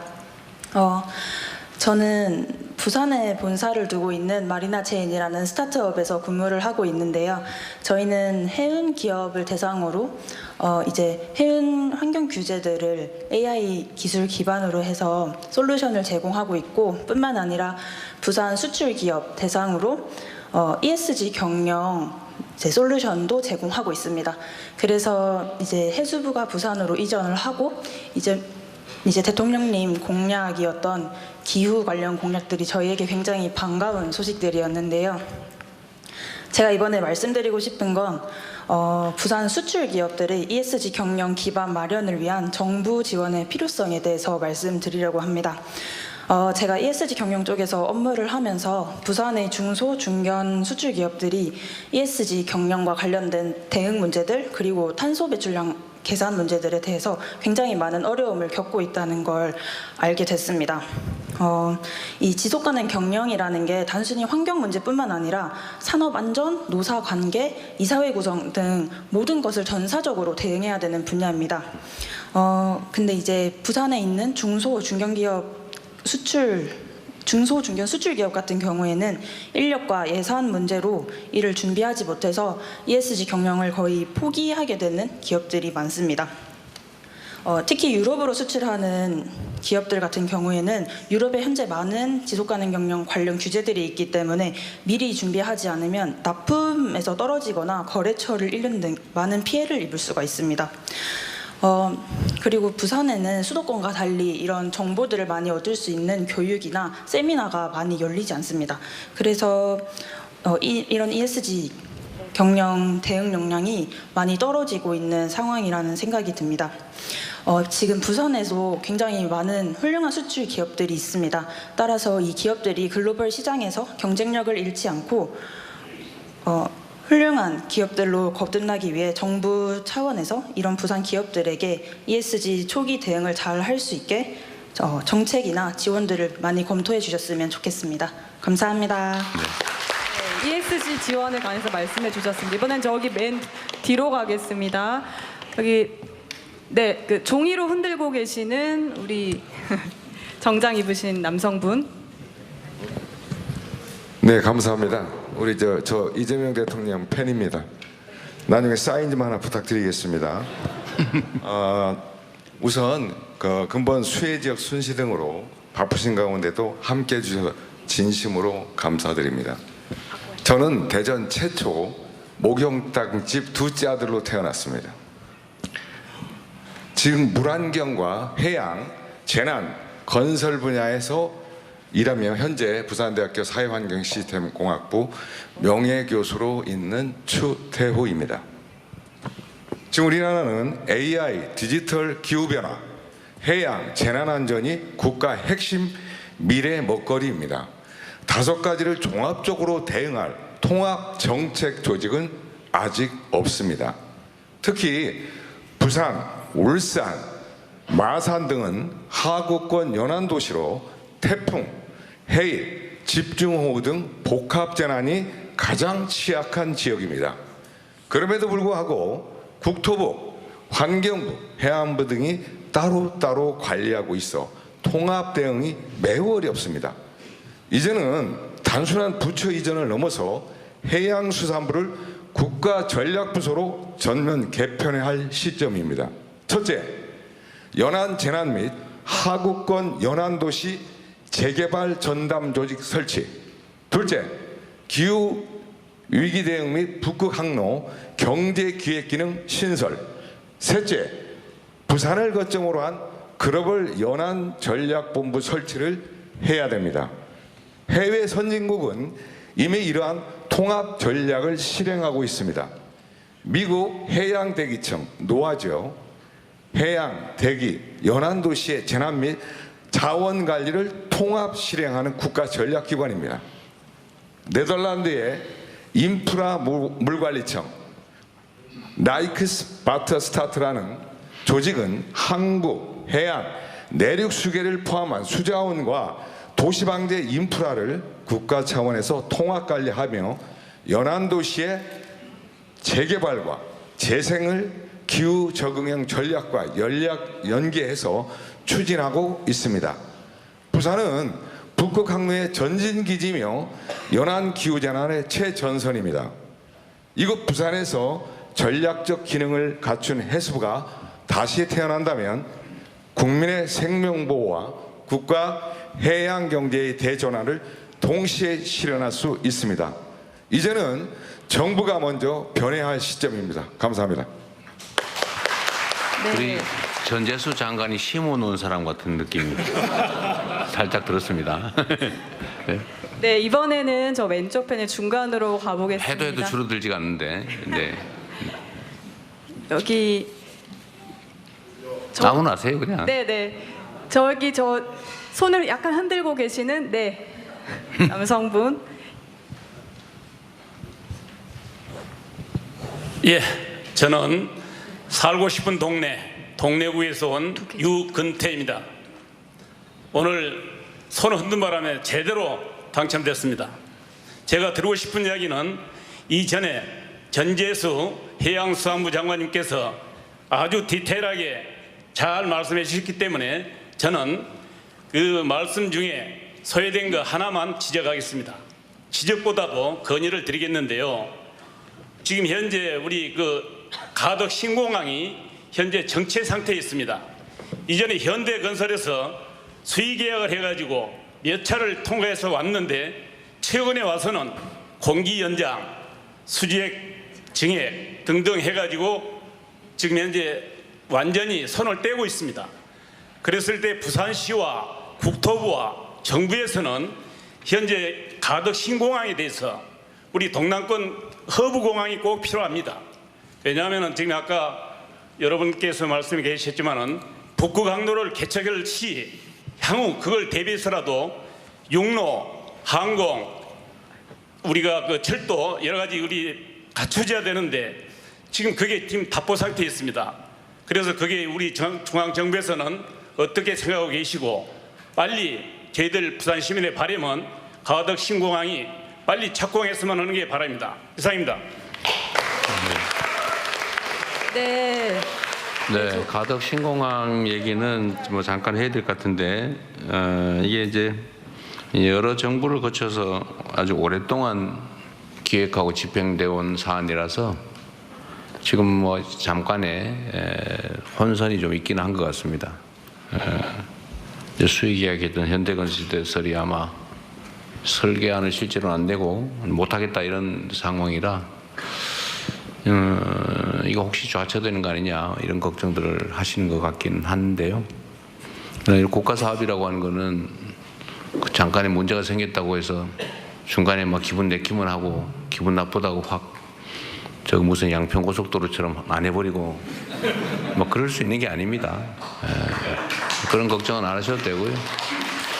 근데 문제는 이게 지연될 가능성이 실제로 있는 거죠. 첫 번째는 좌초되지 않게 하는 것일 테고 두 번째는 지연되지 않게 하는 것인데 어쨌든 우리 정부에서도 최선을 다해서 이게 정상 진행될 수 있도록 노력하도록 하겠습니다. 너무 걱정 안 하셔도 됩니다. 네, 걱정 마시라는 대통령의 말씀이 있으셨습니다. 이번에는 좀 여성분 찾아보겠습니다. 이 검은색 상의 입으신 여성분 말씀해 주십시오.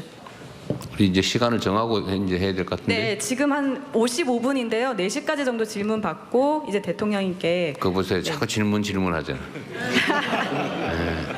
제안 받고 대통령님 말씀 듣도록 하겠습니다. 기회를 주셔서 감사합니다. 저는 부산에 거주하는 피아니스트 김정화라고 합니다. 지금 문학 연구자로 활동하고 있으면서 예술인연대 부산 경남 지부장을 맡고 있습니다. 저는 조금 다른 얘기를 한번 할까 합니다. 부산은 대통령님의 국가 전략에 따라서 반드시 성공한 도시가 될 것이라 저는 믿습니다. 그런데 부산이 제대로 된 경쟁력을 갖추려면 가장 중요한 일은 문화와 예술이 산업과 경제를 뒷받침하는 일이라고 생각합니다. 그래서 그중 가장 중요한 일이 제대로 된 제작극장이라고 생각하는데요. 지금 우리나라 공공극장은 대한민국 문화를 위해서 바르게 하는 것이 없습니다. 전국의 모든 극장은 국가가 공간을 만들어주고 그 공간을 예술가가 직접 임대할 수 있도록 하는 임대업을 하는 자리입니다. 국민의 세금으로 장소를 만들고 예술가들에게 속칭 삥을 뜯는 구조는 잘못됐다고 생각합니다. 이런 것을 해결하는 방법은 제작극장을 만드는 것입니다. 대통령님께서 기억하실지 모르겠으나 후보님 시절에 저희 예술인연대 공개토론에 참여하신 적이 있으십니다. 제작극장이란 다른 나라 사례에서 볼 수 있듯이 국가가 예술가들을 직접 고용해서 문화예술적 부분뿐만 아니라 경제적인 부분에 국가에 도움될 수 있도록 예술가들에게도 안정적인 일자리를 제공하는 것입니다. 저는 그 시작을 부산에서 대통령님께서 시작해 주셨으면 합니다. 대통령님 말씀처럼 서울에서 가장 먼 곳부터 적극 지원하겠다라는 철학을 여기에서 지켜주셨으면 하는데요. 문화와 예술이 기초부터 튼튼하게 다져질 수 있도록 부산을 우리나라 최초의 제작극장 시범도시로 지정해 주시기를 부탁드립니다. 부산은 이미 부산 콘서트홀이나 오페라하우스도 지금 짓고 있는데 인프라는 다 만들어져 있습니다. 그렇지만 하드웨어는 있으나 지금 제작 기능 같은 소프트웨어는 갖춰지지 않고 있는데요. 1990년에 문화부 이어령 장관께서 한예종을 만들면서 그 시기에 많은 예술가들이 해외로 나갈 수 있는 기회가 만들어졌습니다. 더 이상은 탁월한 개인만이 아니라 더 많은 예술가들이 더 넓은 곳으로 자유롭게 직접적으로 나갈 수 있는 구조가 만들어져야 합니다. 그 시작을 기초예술에서 출발해야 한다고 생각합니다. 지속가능한 창작 시스템인 제작극장이 그 답인데요. 부산의 공연가들은 전국 최초의 제작극장을 간절히 원합니다. 감사합니다. 내가 전에도 한번 그 말씀을 들었던 기억이 있는데 예를 들어 구체적으로 그런 사례들이 있나요? 예를 들면 저도 그 약간 감이 안 잡히던데 제작을 정부가 직접 하는 거하고 제작을 정부가 예산으로 지원하는 거하고 어떤 게 바람직한지 판단을 잘 못하겠던데. 제작을 직접 하게 정부가 지원을 하는 것은 일회성에 그칩니다. 이번 부산 콘서트홀 같은 경우도 부산시가 지원을 하고 있는데요. 작년 11월 예산 기준을 보니까 열흘 정도의 개관 페스티벌에 29억 원이 들어갔다고 합니다. 네. 그렇지만 예술가들이 극장 안에서 제작 시스템을 갖고 일자리를 가지고 거기에서 하루 종일 1년 365일 일을 한다면 훨씬 더 퀄리티가 높고 네, 뭐 좋은데요. 근데 그건 또 독점하는 문제가 발생하지 않나요? 그렇지는 않습니다. 사실 예술가들은 대통령님께서도 잘 아시다시피 예술가들은 영원한 고3의 마음으로 임해야 한다고 생각합니다. 아니, 제가 드릴 말씀은 제작을 모든 예술가들을 다 포섭하지 못할 테고 당연하죠. 그 중에 일부가 참여하게 될 텐데 결국은 거기는 예산이 들 테고 그걸 결국은 특정 소수가 지속적으로 독점하게 되는 문제가 생기지 않느냐 그 말이죠. 지속적으로 독점하지 않도록 지속해서 오디션을 보면 됩니다. 그것은 여기에서 공개적으로 민감한 부분이기 때문에 말씀드릴 수는 근데 어차피 예산이 집행되는 건 공개적으로 해야 돼요. 하여튼 알겠습니다. 그거는 잠깐만. 그 문제는 어떻게 제안이니까 우리 문화부에서 새로운 저희가 문화예술 지원 사업을 좀 많이 다양하게 확대하려고 하거든요. 네. 그건 제가 그 정책실에 특별히 지시를 해놓은 사안이기도 한데 내년 예산 편성에서 아마도 구체적으로 어떤 예산이 필요한지를 아마 현장의 문화예술인들하고 역시 다양한 토론들을 통해서 제안을 받고 그런 기회가 아마 있을 것 같은데 요거는 각별히 한번 챙겨보도록 하겠습니다. 저도 정확하게 이해가 좀 잘 안 돼서 이게 기존에 예를 들면 오페라단, 국악단, 교향악단 뭐 이거하고 뭔 차이가 있는지 제가 잘 모르겠어요. 어쨌든 그거는 한번 특별히 점검을 해보도록 하겠습니다. 좀 잘 챙겨놨다고요? 꼭 하고 싶은 얘기 있으세요? 네, 그렇습니다. 그런 이상이 있습니다. 공공의 이익에 관한 거예요? 네, 그렇습니다. 한번 기회를 주시죠. 네. 저 파란색 조끼 입으신 분을 마지막으로 말씀을 듣고 이제 대통령님의 마무리 말씀 듣겠습니다. 감사합니다. 엊그제까지 단식 투쟁을 하고 온 해양수산부 노조위원장 윤병철입니다. 아, 그러시군요. 먼저 이 자리를 마련해주신 대통령님께 진심으로 감사드립니다. 그리고 해양강국이라는 꿈을 가지고 대한민국의 제2 성장 엔진을 마련한다에 대해서 저희 해수부 직원들은 꿈에 부풀어 있습니다. 그러나 좀 아쉬운 점은 현재 아침에 뉴스에도 봤는데 산업부를 해수부에 달라니까 그건 안 된다 해서 마치 해수부와 산업부의 hin겨루기 같이 보이는데 제가 왜 가져오는데 그 부분만 잠깐 말씀드리겠습니다. 첫 번째, 선박의 가격은 50%가 장비입니다. 엔진하고 해양 시스템인데 국산화 장비는 거의 없습니다. 현재 일본과 유럽이 전부 장비들을 점령하고 있는데요. 아까 말씀하셨다시피 에탄올이나 이런 에너지 전환과 친환경 자율선박으로 지금 변화되고 있는 시기입니다. 그런데 우리 해수부가 산업부에 이런 플랜트가 없기 때문에 지금까지 선박을 세계 강국 세계 1위로 건조함에도 불구하고 대한민국에 이런 제대로 된 기자재 연구소가 단 한 군데도 없습니다. 이것을 국가에서 조그만 예산을 투입한다면은 이런 앞전에 정부에서도 녹색 성장, 친환경을 강조하면서 항공선 선박에 친환경 선박이 아니면 예산을 안 줬습니다. 그런데 이게 없기 때문에 전부 수입산으로 대체하고 오파상에 배만 불리고 외국 업체로 하는 게 많았습니다. 그런데 많은 국내 업체들이 중소 작은 업체에서 가능하다. 그래서 이런 것들을 건의했는데 앞으로 국산화 전략에 대해서 적극 지원해 주시길 부탁하고 이 부분은 대통령님께서 세수부가 세종에 있으면 100이라는 효과를 나타내지만은 부산에 오면 만이다. 그렇습니다. 해양 플랜트가 산업부에 있으면 1000이지만은 우리 해수부로 오면은 부산에 오면은 12,000이 될 것입니다.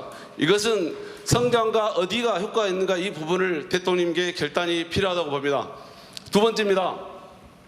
수산이 좀 소외됐다고 하는데 현재 저희들이 부산으로 이전하면서 대통령, 우리 장관님과 차관님이 국제회의라든지 또 법안이라든지 여러 가지 행사 참석이 많습니다. 그래서 행정 공백들이 많아서 저희 간부들이 국회나 서울에 가서 보고하는 상황이 많습니다. 이것을 보완하기 위해서는 복수 차관제를 둬서 업무를 분담하면 효율적으로 되지 않을까 싶습니다. 그리고 후쿠시마 오염수 때문에 엄청 국민들의 식탁에 불안이 있었는데 수산은 국민의 먹거리이자 국가의 식량 안보 전략입니다. 그런데 정원 한 명을 못 구해서 수산 동식물 전문가를 구해야 되는데 수의사를 한 명 하는데 행안부의 담임이 너무 높아서 인원을 못 가고 직원들이 연가 보상비를 해서 인기제 근로자로 지금 몇 년째 채용하고 있습니다. 그리고 어민들의 안전과 중국어를 단속하는 LNG 선박을 3,000톤짜리 지금 건조하는데 1,000톤짜리 선박 인원하고 인원이 똑같습니다. 그래서 이 배는 365일 직원이 상주해야 되는데 폭발 위험성도 있고 하는데 지금 배가 시운전하고 있는데요. 저선소하고 있는데 어제 밤새도록 새벽 3시까지 직원들이 하소연하고 위험이 상존되어 있다. 이런 부분을 말씀했는데 마지막으로 짧게 말씀드리겠습니다. 마지막으로 대통령님께서 우리 장관님한테 연내에 갈 수 있죠? 이렇게 물어보니까 가슴이 철렁했습니다. 왜냐하면 공무원은 국가의 부름을 받아서 언제든지 달려가야 되고 국민의 공복으로서 최선을 다해야 됩니다. 그러나 저희들이 어쩔 수 없는 사항들이 있습니다. 이제 신규자들은 전월세 계약이 1년 6개월 남았고 또 막 고등학생이 된 학부모들 또 대학을 졸업해야 되는데 자녀만 세종에 놓고 부모만 와야 되는가 이런 고민들이 많습니다. 그래서 좀 그 부분들을 대통령께서 공약으로 내것인 주 4.5일제 근무를 해수부에 시범적으로 할 수 있는지 또 하나 우리 박형준 시장이 모셨는데 조금 이따 박경준 시장한테 직접 말씀을 듣고 싶습니다.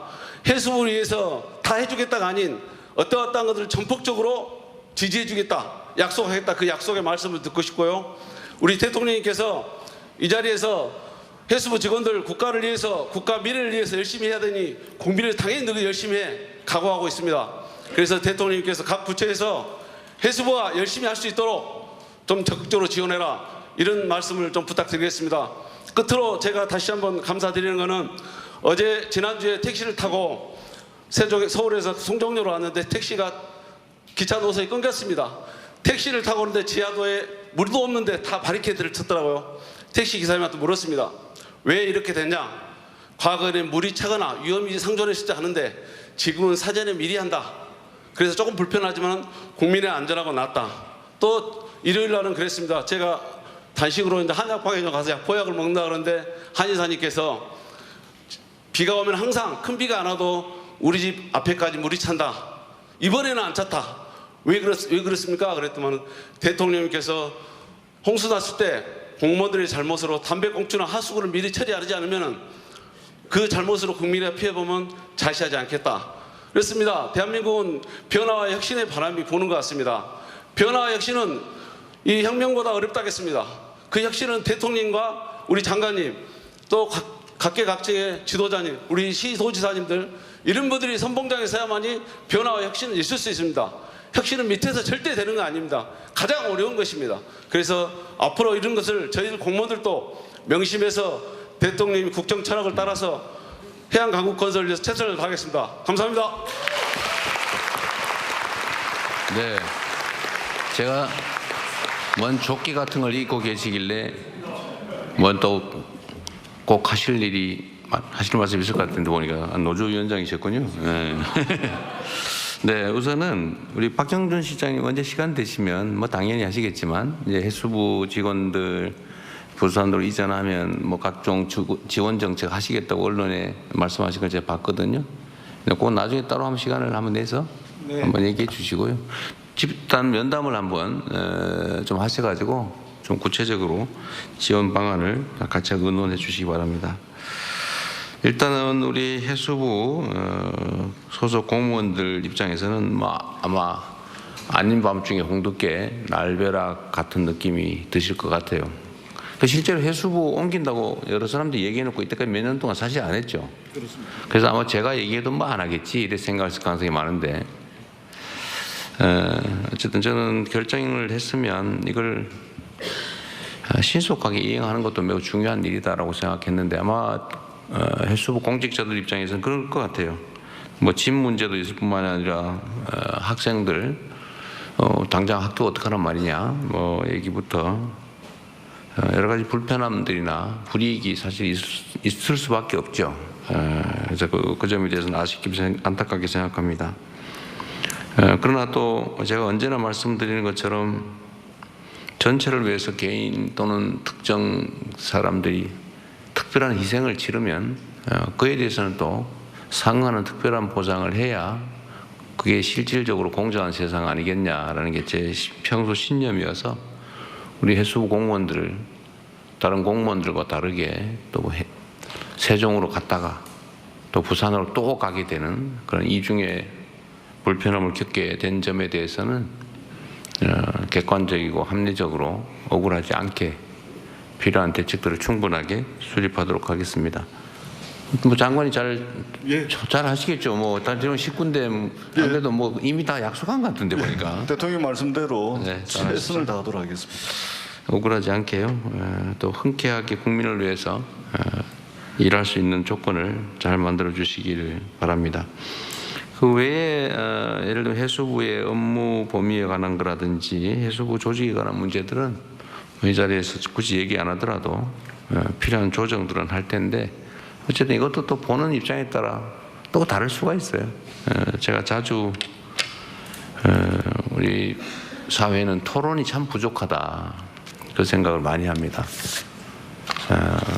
그냥 우리는 의견이 다르면 상대를 악마화하거나 제거할 대상으로 여기고 서로 논의해서 수용할 건 수용하고 조정해서 합의점에 이르는 게 아니라 그냥 일단 싸우고 보려고 그런 경향이 있어요. 저는 그게 아마도 우리 국민들께서 그런 게 아니고 국민을 대신하는 공직자 정치인들이 맨날 하는 게 인정도 안 하고 상대가 뭔 얘기하면 왜곡 조작해가지고 과장해서 소위 허수아비 전법으로 없는 허상 만들어서 공격하고 그러니까 또 섭섭해서 싸우고 이걸 일상에서 보다 보니 그냥 그게 뭐 당연한 것보다 이렇게 생각하게 된 측면이 있는 것 같습니다. 그러나 합리적인 사회는 그러면 안 되죠.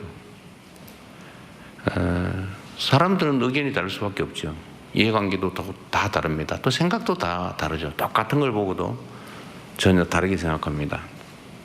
동전을 놓고 어떤 사람은 표면을 보면서 아 동그랗네 이렇게 생각하고 어떤 사람은 꼭 이렇게 보고 일자네 이렇게 생각하는데 이거 두 개 다 봐야 되는데 자기가 보는 것만 옳다고 동그랗다고 우기고 일자라고 우기고 그러다가 멱살 잡고 싸우고 일자편 다 모여라 동그라미 다 모여라 이래가지고 편갈라 싸우고 심지어 제거하려고 하고 이제는 그런 데서 좀 벗어나야 되지 않겠냐 생각됩니다.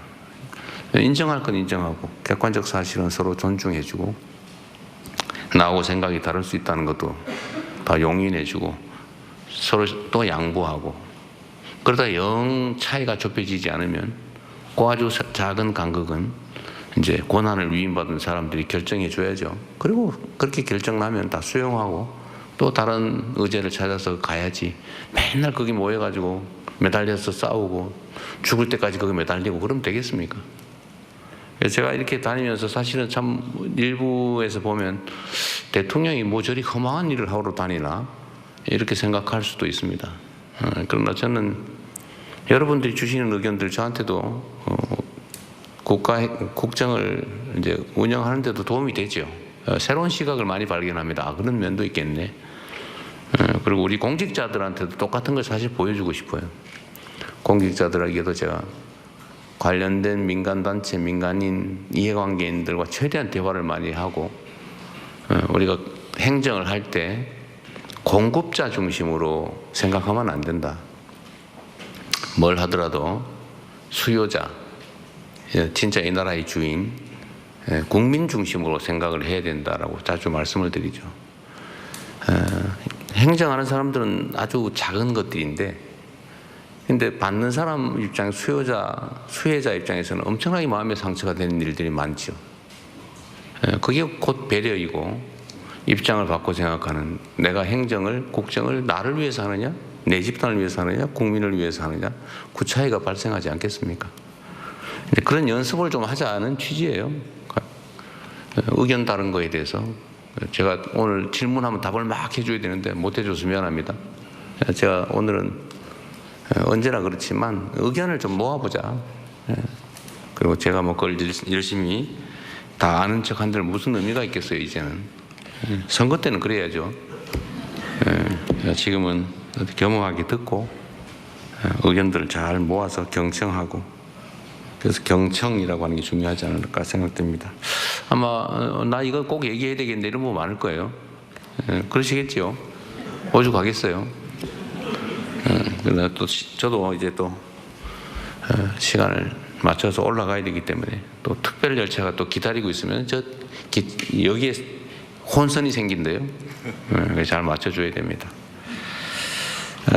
좀 아쉽긴 할 텐데 좀 메모하신 거는 다 주시고 언제 또 기회가 될지는 모르겠지만 그때 추첨에 당첨되시기를 기원하면서 오늘 행사는 여기까지로 마쳤으면 좋겠습니다. 수고하셨습니다. 네, 오늘 행사 제목 그대로 부산의 마음을 들어보았습니다.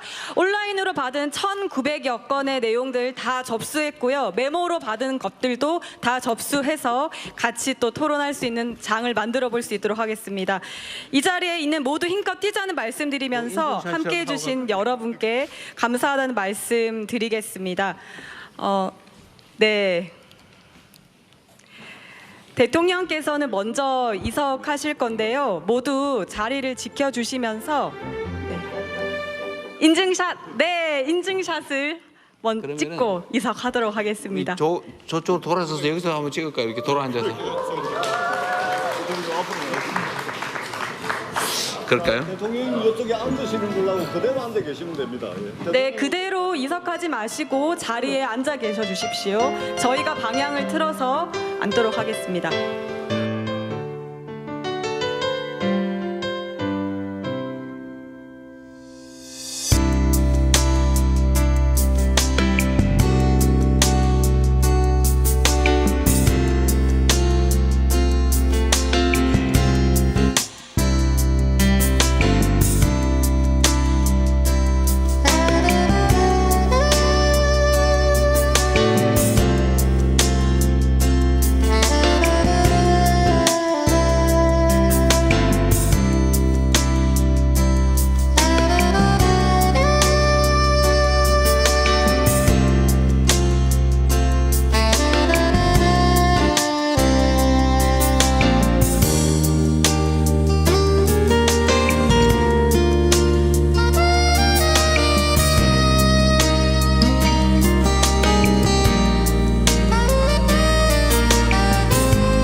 이쯤에서 마치도록 하겠습니다.